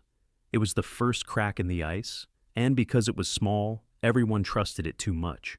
When the tasting ended, Vanessa caught Elaine near the coat rack. "I don't want Rachel's wedding to be uncomfortable," she said. "Neither do I. So maybe we should clear the air before then. I'm available." Vanessa waited. Elaine buttoned her coat. "Well?" Vanessa asked. "You said you wanted to clear the air. Go ahead. I'm not doing this here. Then call me." Vanessa's face hardened. "You know what I need." "No," Elaine said. "I know what you demanded." She walked away before I could see whether Vanessa answered. In the parking lot, Elaine's hands shook as she searched for the car keys. They were in my pocket. "You were good," I said. "I hate when people say that after something awful." "Then you were terrible." She laughed once and leaned against the car.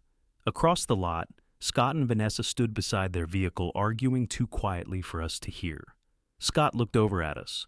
Vanessa noticed and opened the passenger door. He called me that night. Whatever Mom said to Vanessa set us back 3 months. What did Vanessa say to your mother? That she wanted to clear the air. Then why didn't she? Because Mom was cold. I looked through the den doorway. Elaine sat on the couch reading the novel Scott had given her. "What do you want from me?" I asked. "I want you to admit she's making this harder. She might be." The silence on his end was startled. "But she's allowed to be bad at fixing a wound she didn't make alone," I said. Scott breathed out. "I can't keep doing this," he said. "Then stop. I mean it. So do I." He hung up. Across the room, Elaine turned a page without looking at me. After a minute, she said, "You're getting better at disappointing him." It was not praise. I sat beside her. "I'm getting better at letting him be disappointed." She closed the book over one finger.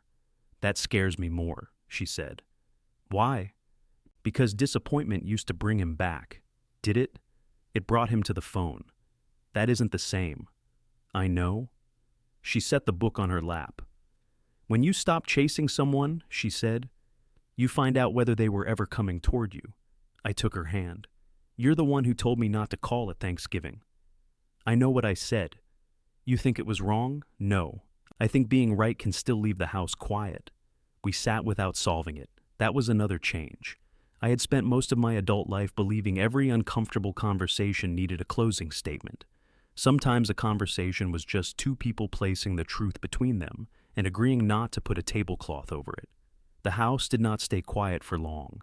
Sunday dinners had developed their own momentum. Linda invited Denise, who brought a sweet potato dish she described as healthy because the marshmallows were small.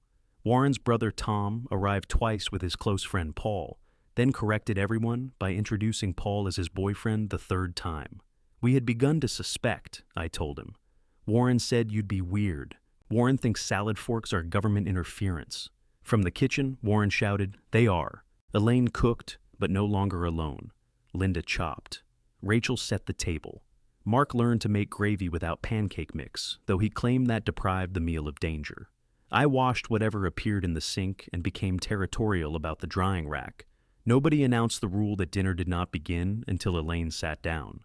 We simply waited. The first time she noticed, she was at the stove tasting a sauce while 10 people held full plates around the table. "Eat," she said. Linda folded her hands. Rachel studied the ceiling. Warren whispered to Paul, "This could take a while." Elaine looked around, understood, and turned off the burner. She sat beside me. Only then did Linda pick up her fork. "You people are exhausting," Elaine said. She was smiling. Scott heard about the dinners through Rachel. He never asked directly, but he began calling me on Monday evenings with questions that approached the subject sideways. "Did you have people over yesterday?" "A few." "Who?" "Friends." Rachel said there were 12. "That's a few if you own enough chairs." "Does Mom cook for everybody?" "They cook with her." He went silent. I did not invite him through the opening. Elaine had already sent invitations to him and Vanessa twice. Neither had answered. If I made a separate appeal to Scott, I would turn a welcome into a negotiation and Elaine into the price. In March, Rachel asked her mother to accompany her to the final dress fitting. "Just you," she said. "No folder, no emergency sewing kit, no snacks for 6 people. What if you get hungry? I'm an adult near several restaurants." Elaine looked uneasy. "You don't want me to bring anything?" "Yourself." That request affected her more than flattery ever had. When she came home, she had photographs on her phone and mascara smudged beneath one eye. She showed me the dress, then warned that if I mentioned it to Mark, she would deny my death was an accident. "She looks beautiful," I said. "She does. So do you. I'm wearing an old sweater." I was being reflective. You were trying to recover from looking at the photographs before looking at me. I had been. 43 years teaches a man many things, but not speed. Wedding preparations filled the spring. Boxes accumulated in Rachel and Mark's apartment, then migrated to our dining room when their apartment ran out of flat surfaces. Elaine helped when asked. The distinction still required effort. One Saturday, Rachel brought over 80 place cards and asked whether we could arrange them alphabetically. Elaine reached for the stack, then paused. "Do you want me to do this, or do you want company while you do it?" Rachel blinked. "Company? All right." They spent 2 hours sorting cards while drinking coffee and arguing about whether a guest named Deanna spelled her last name with one N or 2. Elaine never took the pen from Rachel's hand. At the rehearsal dinner in May, a narrow white card marked every seat.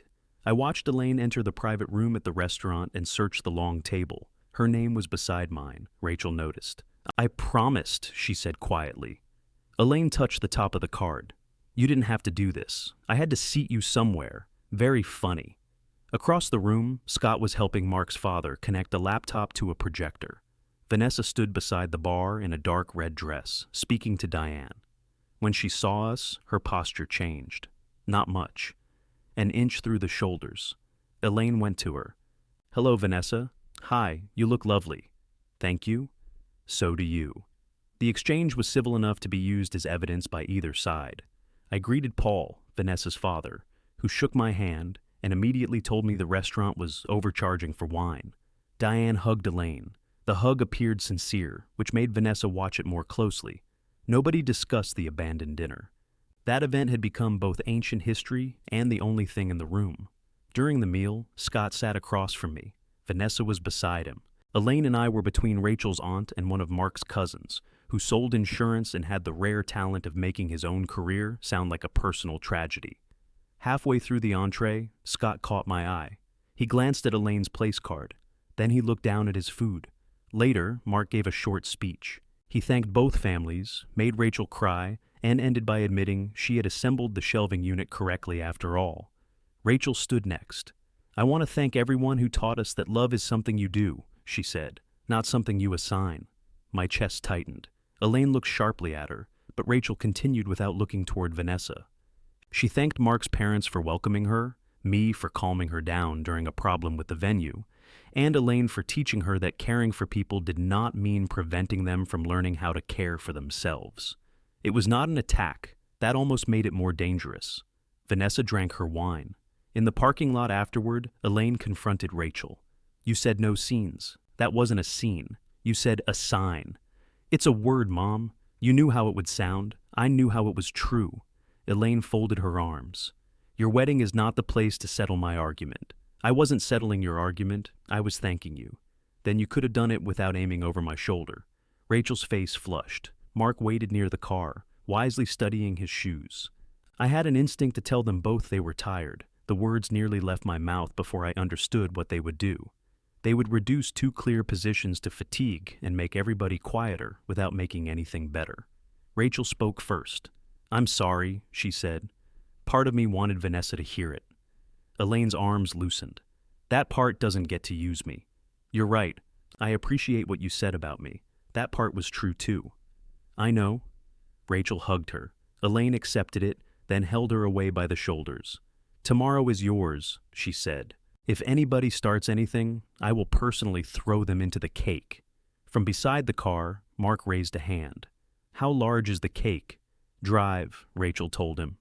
The wedding day began with rain and cleared an hour before the ceremony. By afternoon, sunlight flashed across every wet surface outside the old brick event hall. Rachel had chosen simple white flowers, dark blue tablecloths, and enough candles to create work for 3 nervous employees. My job was to walk beside her. Before the doors opened, we stood alone in a side hall. Rachel adjusted my tie, though she had already adjusted it twice. "You're nervous," I said. "I'm trying to hide it by controlling your neck. That's healthy." Her eyes filled. "Don't," she warned. "I didn't do anything. You made the dad face. I have one face." She laughed, and then the doors opened. I walked her toward Mark. Halfway down the aisle, I looked toward the first rows. Elaine sat at the end beside an empty seat reserved for me. Scott and Vanessa were 2 chairs farther down. Scott's gaze moved from Rachel to his mother. Vanessa faced forward. Everyone behaved. That sounds like a small accomplishment until you understand families. At the reception, we ate chicken that was not dry. Rachel and Mark danced badly and happily. Linda caught the bouquet, then handed it to Denise, who claimed she had enough problems. Scott avoided being alone with either of us until after dinner. Then the band played an older song Elaine liked, and he approached our table. "Mom," he said, "do you want to dance?" Elaine looked at Vanessa. Vanessa was speaking to Diane near the windows. Whether Scott had asked her permission, I did not know. Elaine stood. Scott held her carefully at first, one hand at her back, the other around her fingers. She said something that made him smile. He answered, and her smile disappeared. For a moment, I thought they were arguing in the middle of the floor. Then Elaine rested her cheek near his shoulder. He closed his eyes. The song lasted 3 minutes. They returned to the table separately. "What did he say?" I asked. "That he misses us." "What did you say?" "That we're still here." Across the room, Scott took Vanessa's hand. She let him hold it, but her eyes were on Elaine. The evening ended without a confrontation. Rachel and Mark left beneath an arch of sparklers held by adults who had been warned repeatedly not to set anything on fire. I drove home with my tie loosened and Elaine's shoes on the floor between her feet. "They looked happy," she said. "They did. Rachel didn't need me once. She needed you beside her. That is not the same. No, it was better." She leaned her head back and closed her eyes. Scott did not call the next week. Neither did Vanessa. The dance became another, almost, like the Christmas visit, the tasting, the holiday message. Each one offered enough hope to keep the loss tender without changing its shape. Sunday dinners continued. Summer came. Rachel and Mark returned from their trip and joined us with photographs nobody could see properly on Mark's phone. Linda complained about the heat. Warren grilled meat outside and burned only what he personally touched. Scott's birthday approached in July. Elaine bought a card and left it on the desk for 6 days. She did not mention a dinner. On the morning of his birthday, she wrote a message inside the card and sealed it. "Are you making the cake?" I asked. He hasn't asked. He shouldn't have to ask for a birthday cake. Her eyes met mine. I heard what I had said.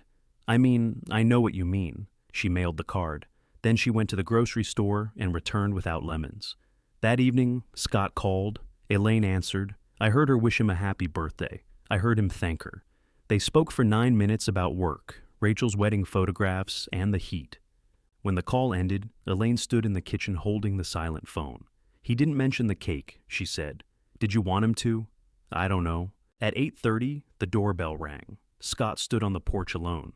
His shirt was wrinkled, his eyes were red, and he was holding nothing. "I need to talk to both of you," he said. Elaine kept one hand on the door. "Does Vanessa know you're here?" "No." "Are you asking us to keep it from her?" "No. I'm asking if I can come in." Elaine stepped aside. He entered, looked toward the dining room, as if expecting the Sunday crowd, then faced his mother. "I need to tell you what happened before that dinner," he said. Elaine closed the door. Scott remained in the hallway, looking from her to me. "Do you want coffee?" she asked. "No." "Water?" "No, I'm fine." He was not fine. His eyes had the swollen look of someone who had either been crying or trying very hard not to. A dark patch of sweat spread between his shoulders. It had been 90 degrees after sunset. We went into the dining room.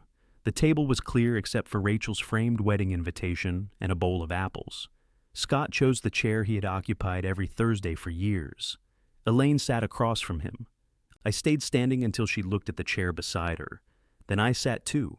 Scott rubbed his palms over his knees. I knew Vanessa wanted Mom in the kitchen, he said. The air conditioner came on with a low rattle. How long before? Elaine asked.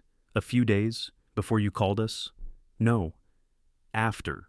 When? Wednesday, I think. You think? Wednesday. She nodded once. Tell me. Scott looked at me rather than her.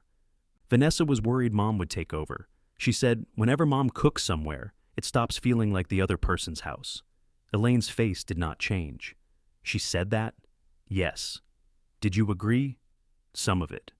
Which part? Mom, can I just get through this? You came here to tell me. I want to know what you're telling me. He drew a slow breath.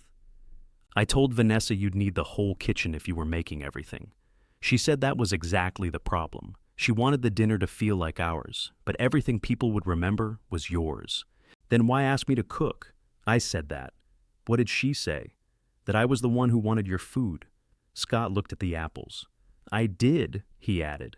Elaine folded her hands on the table. Go on. Vanessa said you could finish the food in the kitchen and we would handle the dining room. She said it would keep you from correcting the way she set things up. I had never seen the way she set things up. I know. Did you say that? No. Why?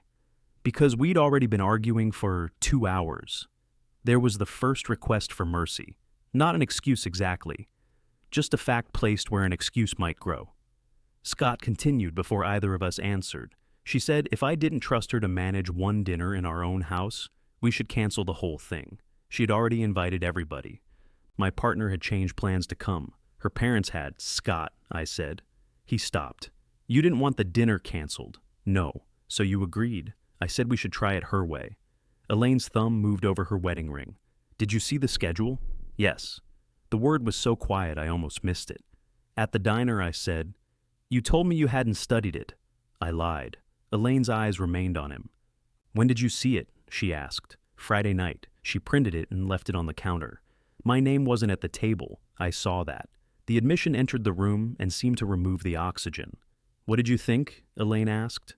I asked Vanessa where you were sitting. It was the question I had asked. The same plain question, in the same kitchen, a day earlier.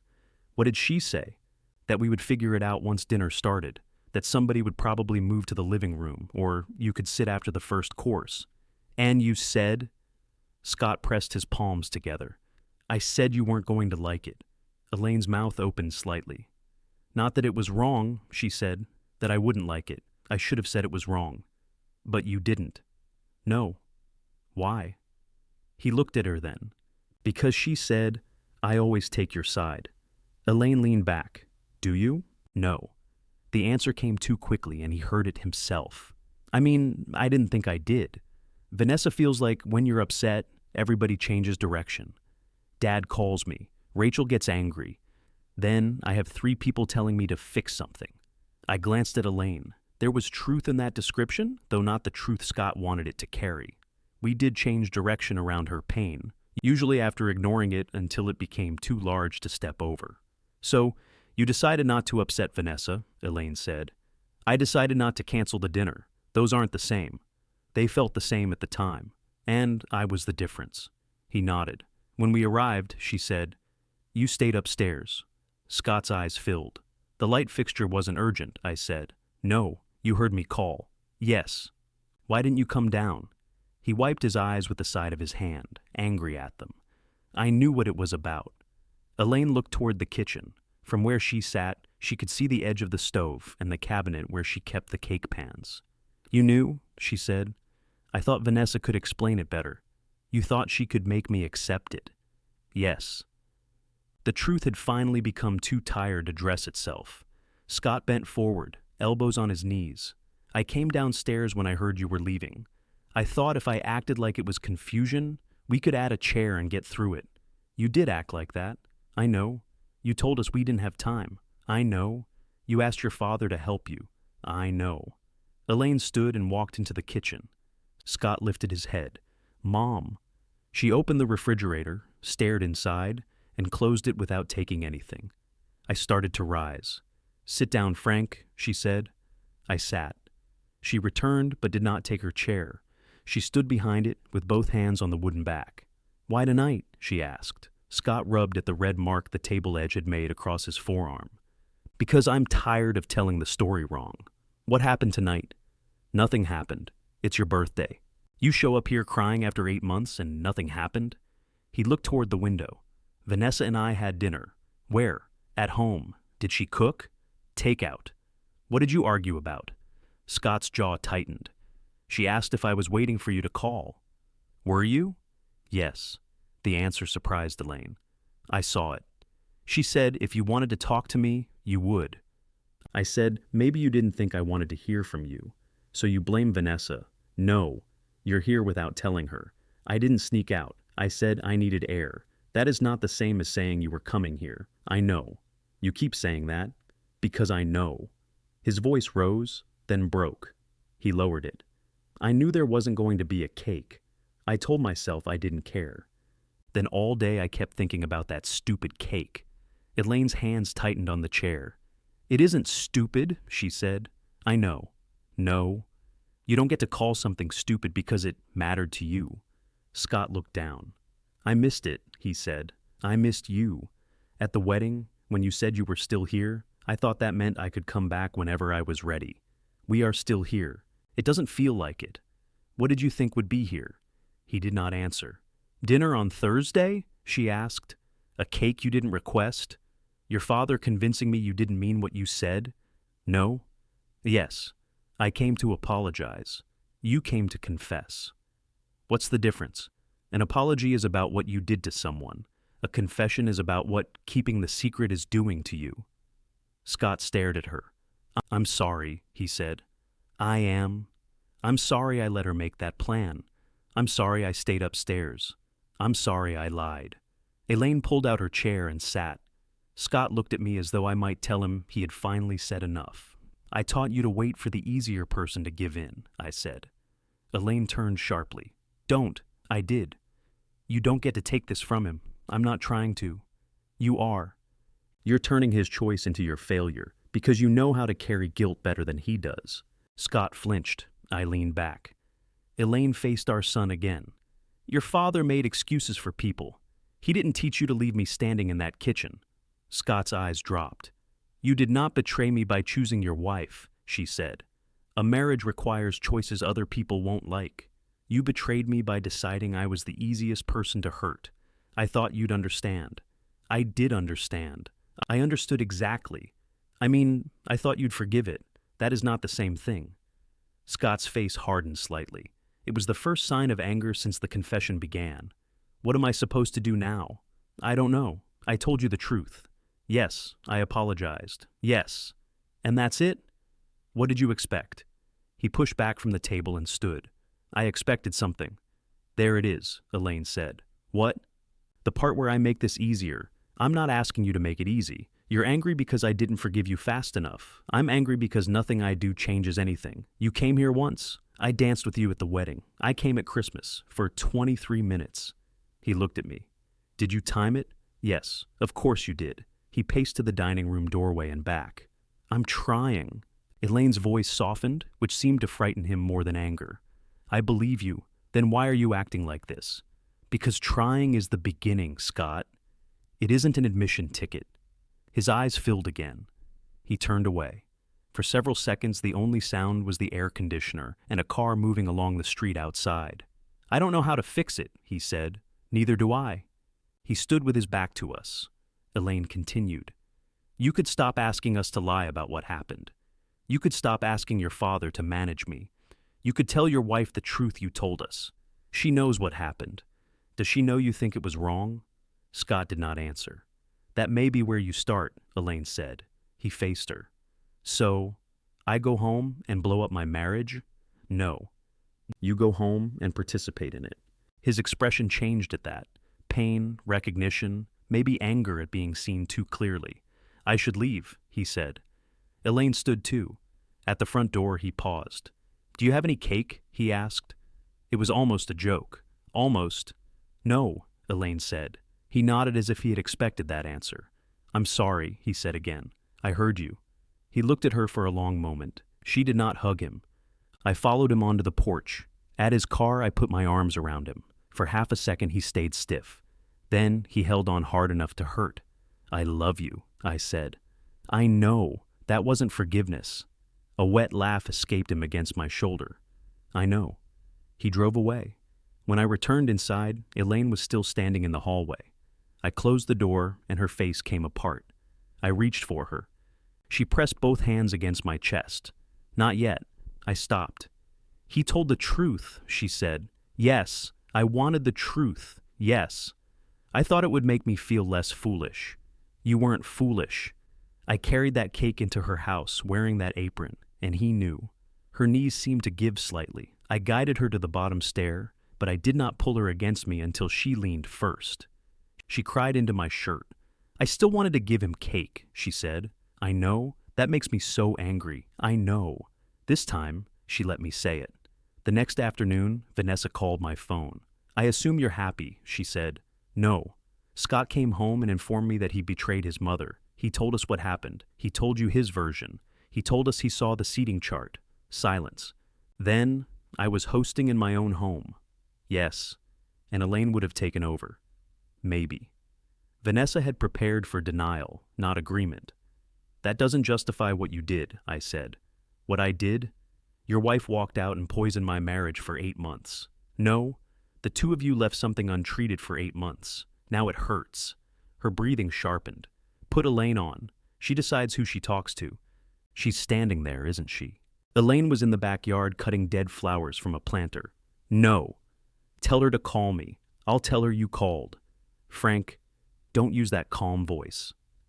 I looked through the window at my wife. This is my regular voice, I said, and ended the call. I told Elaine about the call when she came inside. She held the gardening shears away from her leg and listened without interrupting. What exactly did she say? That Scott's version wasn't hers. What is hers? She didn't tell me. Did you ask? I was busy being calm. That does take all your concentration. She washed dirt from the shears at the utility sink, dried them, and hung them on the pegboard in the garage. She wants you to call. I heard that part. You don't have to. Elaine wiped her hands on her jeans. I know. She did not call that afternoon.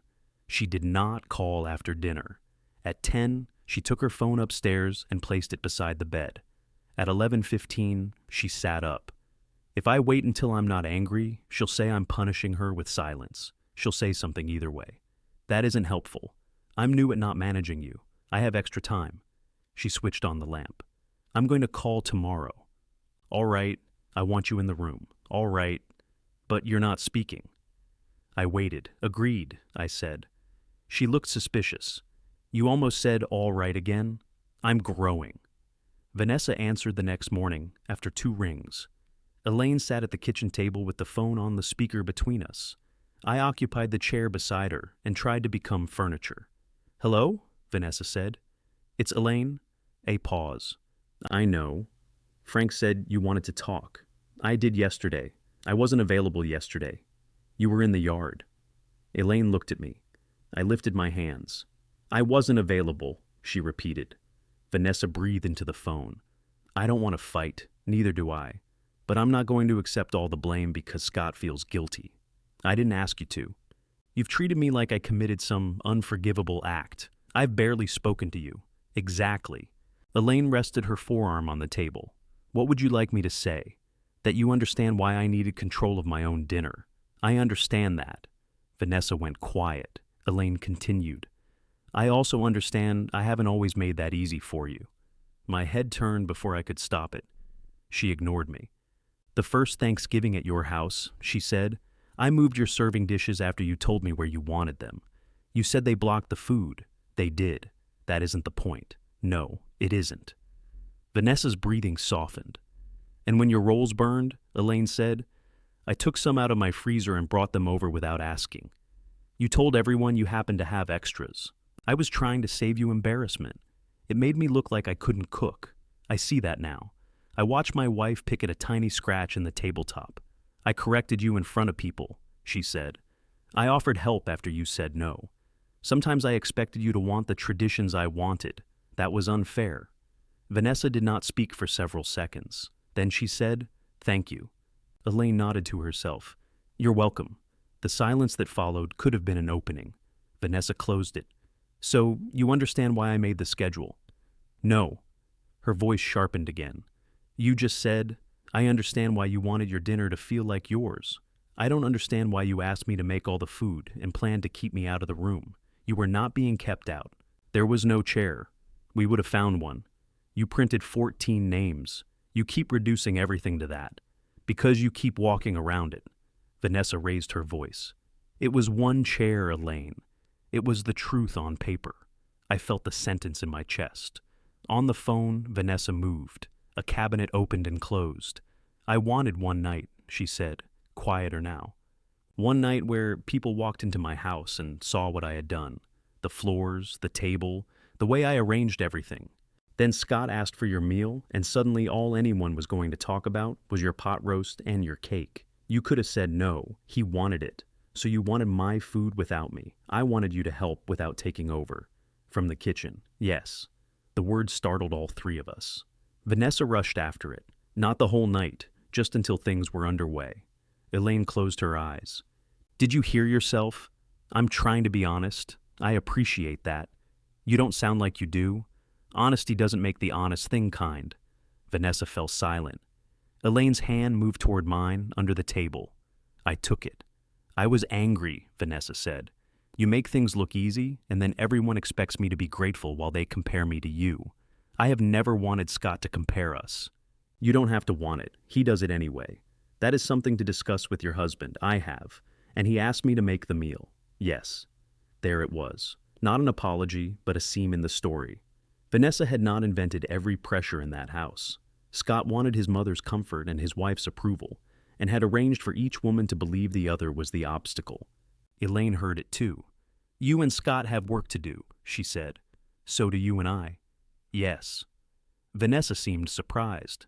But I won't start by apologizing for leaving, Elaine continued, and I won't accept forgiveness I didn't ask for. I never should have sent that message. It was the closest Vanessa came. No, Elaine said. You shouldn't have. What happens now? I don't know. Are you going to keep inviting us to those dinners? Elaine glanced at me.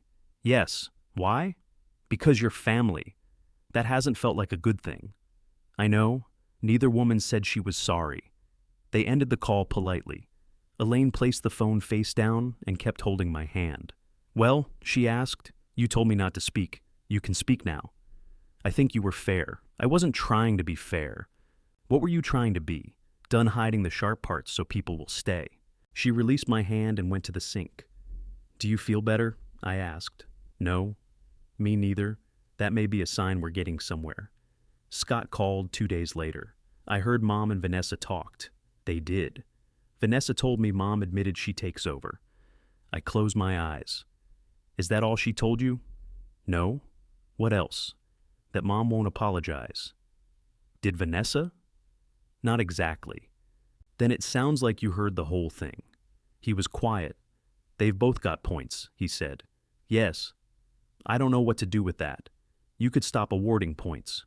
He made a small sound that might have been a laugh. After that, he called more often, but the calls were careful. He asked Elaine how she was and waited for the answer. He told me about work without turning every difficult into a request for advice. He and Vanessa did not come to Sunday dinner. Once, he said they had other plans. Another time, he admitted Vanessa was not ready. Are you? I asked. I don't know how to come without it, meaning I chose a side. It means you ate dinner. That's easy for you to say. No. It took me 43 years to learn. In August, Elaine and I celebrated our anniversary. I asked what she wanted to do instead of making a reservation and presenting it as a gift. She wanted to spend the morning at a used bookstore, eat lunch at a place where the menus were laminated, and come home before dark. That's all? I asked. Do you want the honest answer or the impressive one? Honest, that's all. At the bookstore, she bought 4 mysteries, including the next one in the series Scott had started at Christmas. I bought a history of railroads I knew I would never finish. We ate grilled cheese and tomato soup at a diner. Our waitress called both of us honey and refilled my coffee until my hands shook. You happy? I asked. Elaine dipped one corner of her sandwich into the soup. Yes. The answer was so simple I distrusted it. With everything? No. With this. I understood. Rachel remembered the anniversary without prompting. Linda left flowers on our porch. Scott called at 9 that night, apologizing because the date had slipped his mind. I didn't remind him, Elaine said after they spoke. Were you going to? 3 times? Why didn't you? I wanted to know if he'd remember. He didn't. I know. She arranged Linda's flowers in a pitcher. That hurt, I said. Yes? Was it worth knowing? She considered the question. Yes. By September, I had learned to make pot roast. Elaine supervised the first attempt from the table. She answered only what I asked, which became annoying after I forgot to ask whether the onions belonged under the meat. Why didn't you tell me? I demanded. You said you didn't want me taking over. There should be an emergency exception. Your onions are not an emergency. The roast came out tougher than hers, and better than I expected. I served it at Sunday dinner. When everyone praised me, I pointed toward Elaine. She taught me. I sat there, she said. She sat there with great skill. We made lemon cake together in October. Elaine did the layers. I made the icing and produced enough for a much larger building. The cake sat on the sideboard while everyone filled their plates. Nobody touched it until Elaine was seated. Outside, the maple leaves turned brown. The date of Vanessa's dinner approached without appearing on any calendar. We both felt it anyway. Elaine became quiet in grocery stores. I caught her standing beside the rosemary one afternoon, holding a bundle she did not need. The Sunday before the anniversary of that night, rain tapped the windows. Linda and Warren had gone to visit Warren's brother. Rachel and Mark were eating with his parents. For the first time in months, Sunday dinner belonged only to Elaine and me. I made soup, she sliced bread. At 5, the doorbell rang. Scott stood on the porch with a grocery bag in one hand. In the other, folded into a square, was the apron we had left on Vanessa's schedule. The apron looked smaller than I remembered. Scott held it out without stepping inside. Elaine came up behind me. When she saw the stitched words, one hand rose to her throat. "Where did you get that?" she asked. Vanessa had it. I know she had it. It was in the drawer under the schedule. The schedule is still there? No. Just the apron. Rain darkened Scott's shoulders. I moved aside. Come in before the potatoes drown? He looked down at the grocery bag, then at me. How do you know they're potatoes? Because nobody carries canned soup that anxiously. He entered. Elaine closed the door. Her eyes stayed on the apron. Scott offered it to her. She did not take it. Why did you bring that here? I thought you should have it. I left it. I know. You could have thrown it away. I almost did. Why didn't you? He looked at the folded square in his hand. Because throwing it away felt like deciding for you again. Elaine's expression shifted. She took the apron by one corner, carried it into the kitchen, and placed it on the counter. She did not unfold it. I nodded toward the bag. What's in there? Potatoes, rosemary, garlic, butter. That's a lot of starch to carry in the rain. Scott's mouth tightened nervously. I want Mom to teach me how to make the rosemary potatoes. Elaine stared at him. Today? If that's okay. You could have called. I thought you might say no. So you came to make it harder for me to say no? His face fell. Elaine closed her eyes. I'm sorry. That was sharp. It was accurate. No, it was half accurate. The other half is that I'm surprised. Scott put the bag on the kitchen table. I can leave. She looked at the potatoes, then at him. Do you know how to scrub them? I know what the word means. That isn't what I asked. No. Elaine pointed toward the sink. The brush is under there. Scott removed his jacket and hung it over a chair. He rolled up his sleeves, found the vegetable brush on his second attempt, and began washing potatoes one at a time, beneath running water. Elaine watched for several seconds. You don't have to polish them. They grow in dirt. They're going in a 400-degree oven. Would that argument work for my hands? No. He scrubbed less aggressively. I returned to the soup, which had begun sticking, because our family never scheduled emotional conversations around stove temperatures. Vanessa knows you're here? Elaine asked. Yes. It was the first evidence of change. What did you tell her? I asked. That I was coming here to return the apron and ask Mom to teach me. What did she say? Scott turned off the faucet. She asked if I was trying to punish her. Are you? Elaine asked. No, she believed you? No. He carried the potatoes to the table and left wet prints along the floor. Elaine handed him a towel. For the potatoes or the floor? Use judgment. That hasn't gone well for me. He wiped the floor. When he sat down to cut the potatoes, Elaine placed a large knife beside the board. Same size, she said. How small? About an inch. What does an inch look like in potato? She cut one, then moved the knife toward him. Scott tried. His first piece was twice hers. The second was thin enough to see through. You manage adults for a living, I said. Adults come in different sizes, not after a meeting with you. He looked at me, surprised, then laughed. Elaine did too. The sound filled the kitchen so naturally that for a moment my body relaxed before my mind caught up. Scott lined his uneven pieces along the cutting board and corrected them. Why potatoes? Elaine asked. He kept cutting. Because I don't know how to make any of it. You could have looked online. I did. Then, there are 1,000 recipes. None of them are yours. Her hand moved toward the apron on the counter, then stopped. Recipes aren't apologies, she said. I know. Are these one? No. He put down the knife. I started seeing someone. Elaine's shoulders stiffened. A counselor, he clarified. How long? Since August. You didn't tell us. I didn't want to announce it like it proved something. That's probably wise, I said. He glanced at me. He says I collect proof that I'm a good person, so I don't have to look at the things I do when I'm scared. I already dislike him. He's a woman. I dislike her. That made Scott smile, but he did not stay behind it. She asked me what I thought would happen if I disagreed with Vanessa before that dinner, he said. I told her Vanessa would cancel it. And? Elaine asked. She asked what would happen after that.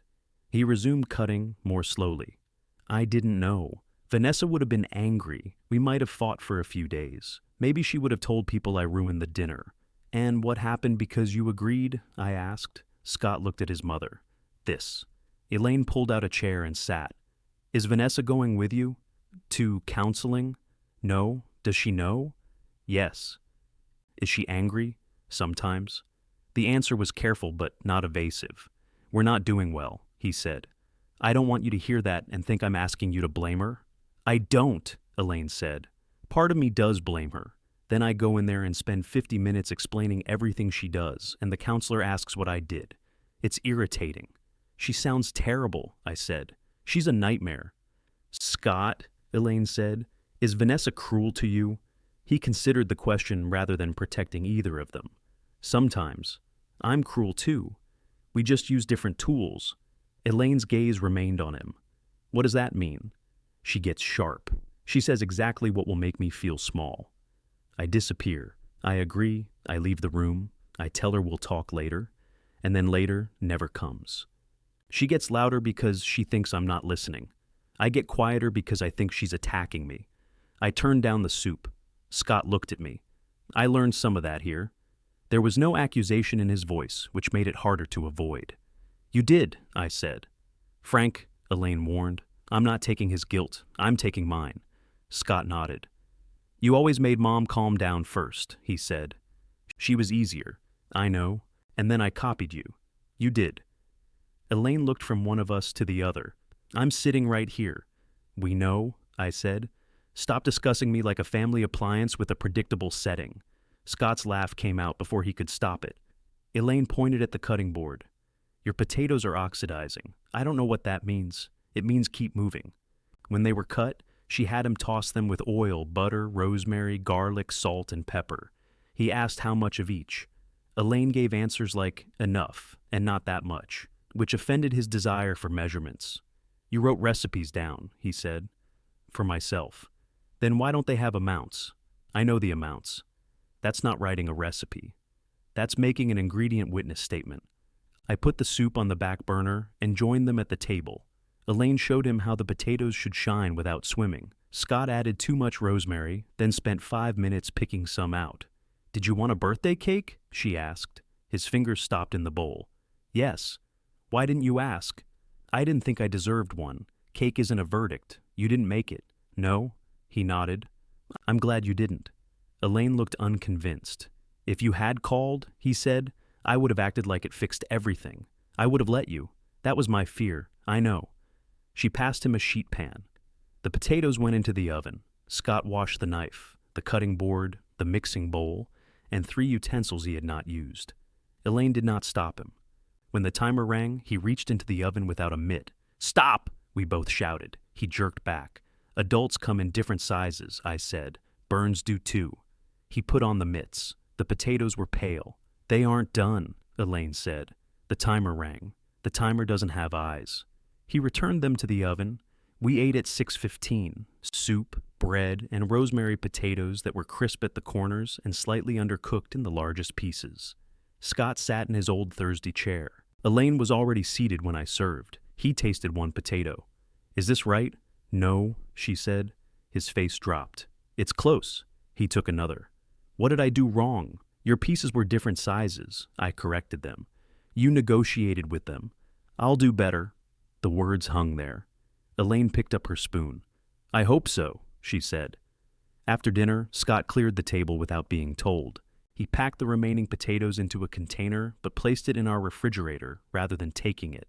"Those are yours," Elaine said. "I'll get them next time." Nobody pointed out what that promised. At the front door, he put on his damp jacket. "Can I come next Sunday?" Elaine's eyes searched his face. "Vanessa is invited too." "I know." "Is she coming?" "No." "Then you can come alone." "But this house won't be a place where you hide from your marriage." "I understand." "And you're helping cook." "I understand less." She smiled faintly. He hugged her. This time, she hugged him back. It was not the desperate embrace from Christmas or the careful dance at the wedding. It lasted only a few seconds. When they separated, both looked relieved that neither had tried to make it mean more than it did. Scott returned the next Sunday with mushrooms and no idea what to do with them. Rachel opened the door, saw him, and began crying before she could make a joke. "Oh, come on," he said. She struck his arm, then hugged him. Mark took the mushrooms. "Are these a peace offering?" They were on sale. "Perfect." Scott greeted Linda and Warren. Nobody asked where Vanessa was. Linda pointed him toward the kitchen and told him onions needed chopping. He looked at Elaine. "She outranks me on Sundays," Elaine said. The dinner was awkward for 12 minutes, then merely crowded. Rachel teased Scott about his cutting technique. He told Mark the chicken story had improved every time Dad repeated it. I denied all wrongdoing. When everyone filled their plates, Scott sat automatically. Then he saw Elaine still at the stove. He stood again. Nobody had to tell him. Elaine brought the gravy to the table and took her chair. Scott sat. On the third Sunday, he brought rosemary potatoes made at home. They were too salty. We ate them anyway. His calls became less careful. He stopped treating every silence as a trap. Once he and Elaine argued about whether he had enough insurance, and he called her the next day without waiting for me to negotiate a treaty. Vanessa remained absent. Scott never described their private arguments, but some Sundays his wedding ring had left a deep mark because he kept turning it. Other Sundays, he seemed lighter. He said counseling was helping him stay in conversations long enough to discover what they were actually about. Near the end of November, Elaine baked another lemon cake. It was not for Scott. Linda had asked for it after spending a week complaining that store-bought icing was a chemical attack. The cake waited on the sideboard while we served dinner. Scott arrived late, carrying flowers and looking unsettled. "She's in the car," he said. The room went quiet. Elaine set down the serving spoon. "Vanessa?" He nodded. "She asked me to come inside first and see if she was still invited." Elaine looked toward the dark front window. "Is that what she asked?" "No," Scott admitted. "She asked me to find out if you wanted her here." Elaine untied her apron. It was not the one Scott had returned. That apron remained folded in the bottom kitchen drawer. She laid the one she was wearing across the counter. Then she walked past Scott and opened the front door. Vanessa's car was parked at the curb with the engine running. Elaine walked down the wet path without a coat. I stayed in the doorway. Scott stood behind me, close enough that I could feel him trying not to follow. The driver's window lowered. I could not hear the first thing Elaine said. Vanessa answered, and Elaine shook her head. After another exchange, Vanessa shut off the engine. She emerged wearing jeans, low boots, and a gray sweater I had never seen. Without the arranged hair and polished clothes she wore to family gatherings, she looked younger and more tired. She had a bottle of wine in one hand. "I didn't know whether to bring anything," she said as they approached. "The wine is fine," Elaine replied. "I didn't mean the wine, I know." At the porch, Vanessa stopped. "You did invite me." "Yes, before. You're invited now." Vanessa looked past her at Scott. "Did he ask you to say that?" "No." Did he tell you I wanted to come? He told me you were in the car. That isn't what I asked. Elaine's eyebrows lifted. Scott took one step toward them. I placed a hand against his chest. He looked down at it. Let them, I said. Vanessa noticed the movement. She pushed damp hair away from her face. I don't know how to do this, she admitted. Elaine opened the door wider. Start by coming in. Vanessa entered the house. The dining room went still. Rachel had been pouring water. The pitcher remained tilted over a glass until Mark touched her wrist. Linda recovered first. Good, she said. We have wine and no opener? The opener is in the second drawer left of the stove, Elaine said. Rachel glanced at her. Elaine caught it. That is where it lives. I didn't say anything, Rachel replied. You have several faces. I get them from Dad. I have one face, I said. Warren took the wine from Vanessa. Ignore them. We're mostly housebroken. Vanessa smiled uncertainly. Scott remained by the door, watching everyone watch his wife. Take off your jacket, I told him. I'm not wearing one. Then you're ahead. The interruption worked. Mark returned to the salad. Rachel finished pouring the water. Linda began complaining about Warren's insistence that wine could be opened with a screw. The room moved again. Elaine went back to the kitchen. Vanessa followed but stopped at the edge. Can I help? The question sounded difficult for her. Elaine looked around. Nothing needed saving. The soup was warm, the bread sliced, the chicken resting beneath foil. Rachel was mixing dressing in a jar. Scott's flowers leaned awkwardly in the sink. You can put those in water, Elaine said, pointing to the flowers. Vanessa found a glass vase in the correct cabinet without asking. She trimmed the stems, arranged them, then moved the vase to the dining table. Is this all right here? She asked. Elaine looked at the table. Yes, no one moved it. I added another place setting. There was room beside Scott, but Vanessa hesitated when she saw the empty chair. Where should I sit? Where do you want to sit? Elaine asked. Vanessa looked startled by the question. Next to Scott. Then sit next to Scott. I placed the plate there. Dinner might have remained peaceful if Warren had not tried to carry the gravy. He picked up the hot bowl without the towel beneath it, made a sound I had previously heard only from an injured raccoon, and transferred it rapidly from hand to hand. Linda took it from him. I told you it was hot. You told me the chicken was hot. They were in the same oven. Heat travels differently through poultry. It does not respect species, Mark said.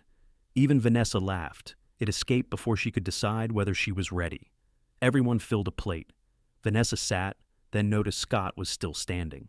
He was watching Elaine spoon vegetables into a serving dish. Vanessa followed his gaze.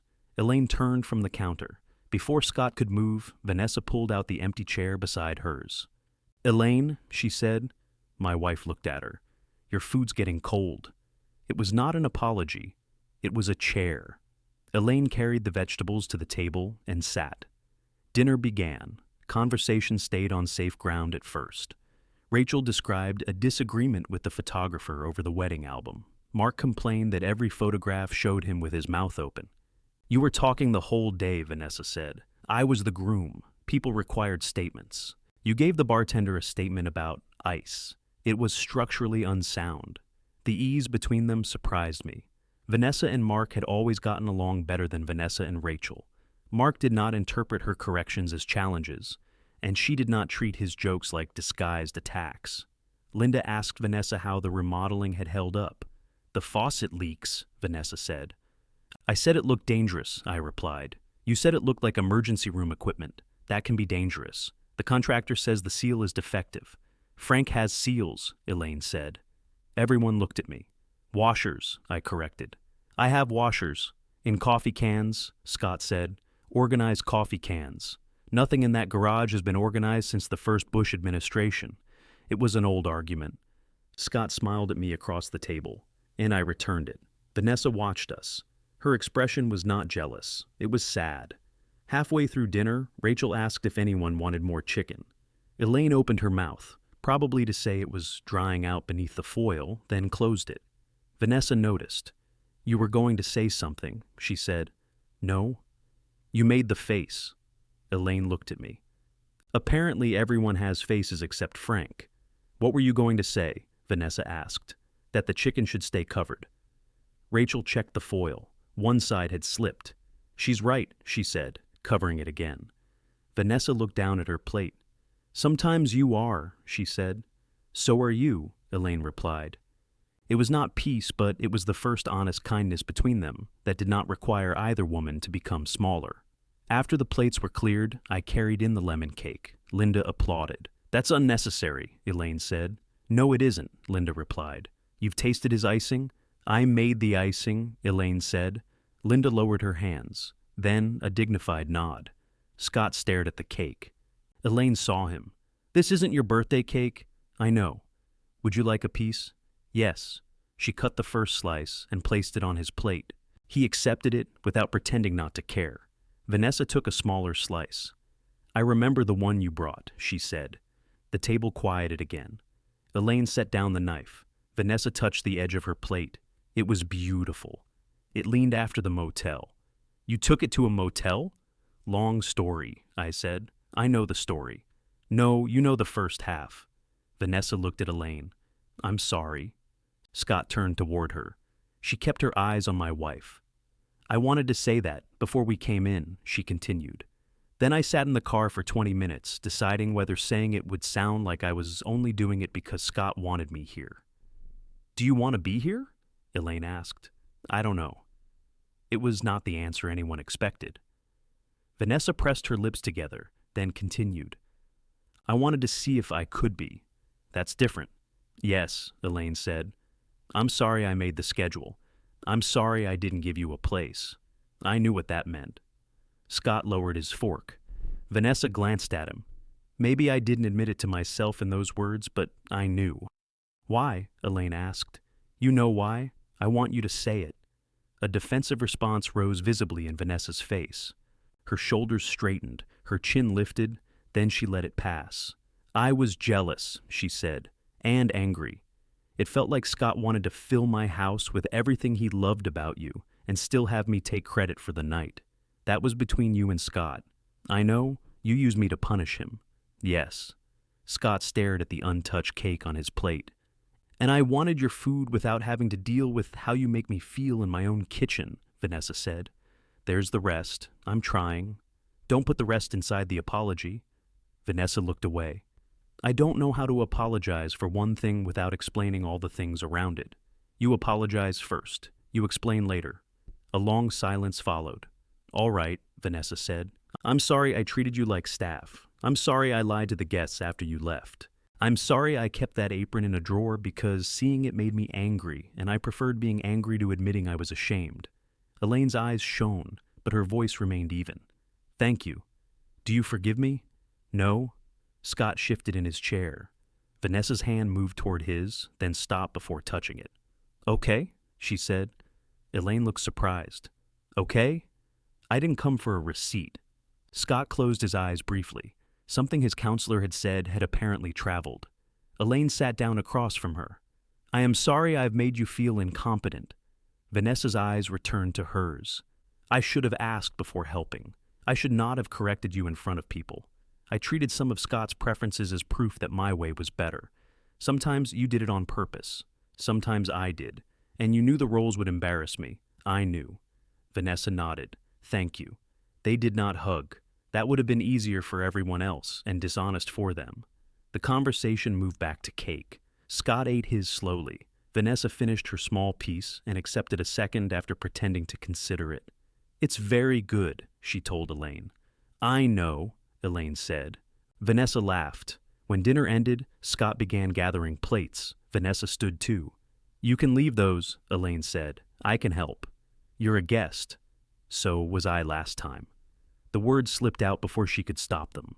Nobody moved. Vanessa's face went pale. I'm sorry. Elaine picked up 2 coffee cups and handed them to her. Then help. Scott washed. Vanessa dried. Mark packed leftovers. Rachel and Linda argued over who got the remaining cake. Warren opened the refrigerator and was banned from making decisions. Elaine sat at the table with a cup of coffee. I joined her. You all right? I asked. No. Bad no? Complicated no. Those seem popular. She watched Scott rinse a plate and pass it to Vanessa. They worked awkwardly. Twice their hands reached for the same dish. Neither snapped. Do you think they'll be all right? She asked. I don't know. Do you think we will? Yes. She looked at me. I'm allowed one confident answer. Her hand settled over mine. Scott and Vanessa stayed after the others left. At the door, Vanessa thanked us for dinner. You're still invited next Sunday, Elaine said. I may not come. I know. I don't want you thinking I'm trying to punish you. I'll try not to decide your reason before you tell me, Vanessa nodded. I'll try that too. Scott hugged us. Vanessa did not, but before leaving, she touched Elaine lightly on the arm. The following Sunday, Scott came alone. The Sunday after that, they both came and brought a salad. Vanessa kept the dressing separate and asked where Elaine wanted it. Some weeks neither of them came. Scott continued counseling. Vanessa began seeing someone on her own, but refused to discuss it with us, which I considered promising. Their marriage remained theirs, strained, unfinished, and no longer supported by our willingness to pretend. Elaine never wore the world's best mom apron again. She kept it folded in the bottom drawer for a while, then one afternoon placed it in a donation box without ceremony. She still cooked. She still made too much. She still occasionally gave advice 4 times, though by the third, Rachel would hold up 3 fingers and Elaine would tell her to mind her own business. I learned to ask before volunteering us. I did not always remember. The first time I told Linda that Elaine would gladly make rolls for a neighborhood dinner, my wife looked at me until I called Linda back. What did you tell her? Elaine asked afterward. That I had spoken without consulting management. I'm not management, I know. Management is more forgiving. Nearly a year and a half after the dinner we abandoned, Scott asked for lemon cake on his birthday. He asked 3 weeks early. Elaine told him yes, on the condition that he help make it. He arrived with lemons. Vanessa came later with dinner from a restaurant because nobody had volunteered Elaine to cook both the meal and the cake. Scott grated lemon peel across half the kitchen. The first layer stuck to the pan. The icing leaned. When the cake was finally ready, he carried it to the table himself. Every chair was filled. Rachel and Mark sat beside Linda and Warren. Vanessa sat across from us. Scott remained standing until his mother came out of the kitchen. He pulled out her chair. Mom, he said, sit down before the cake gets cold. It's cake, Vanessa said. I'm nervous. Elaine sat. Scott took his place beside his wife. I cut the cake badly, and nobody corrected me until the slices were already on the plates. Around us, forks touched china. People talked over one another. Someone needed coffee, but Elaine did not rise. Neither did I. Scott went. The kitchen was empty. My wife wasn't.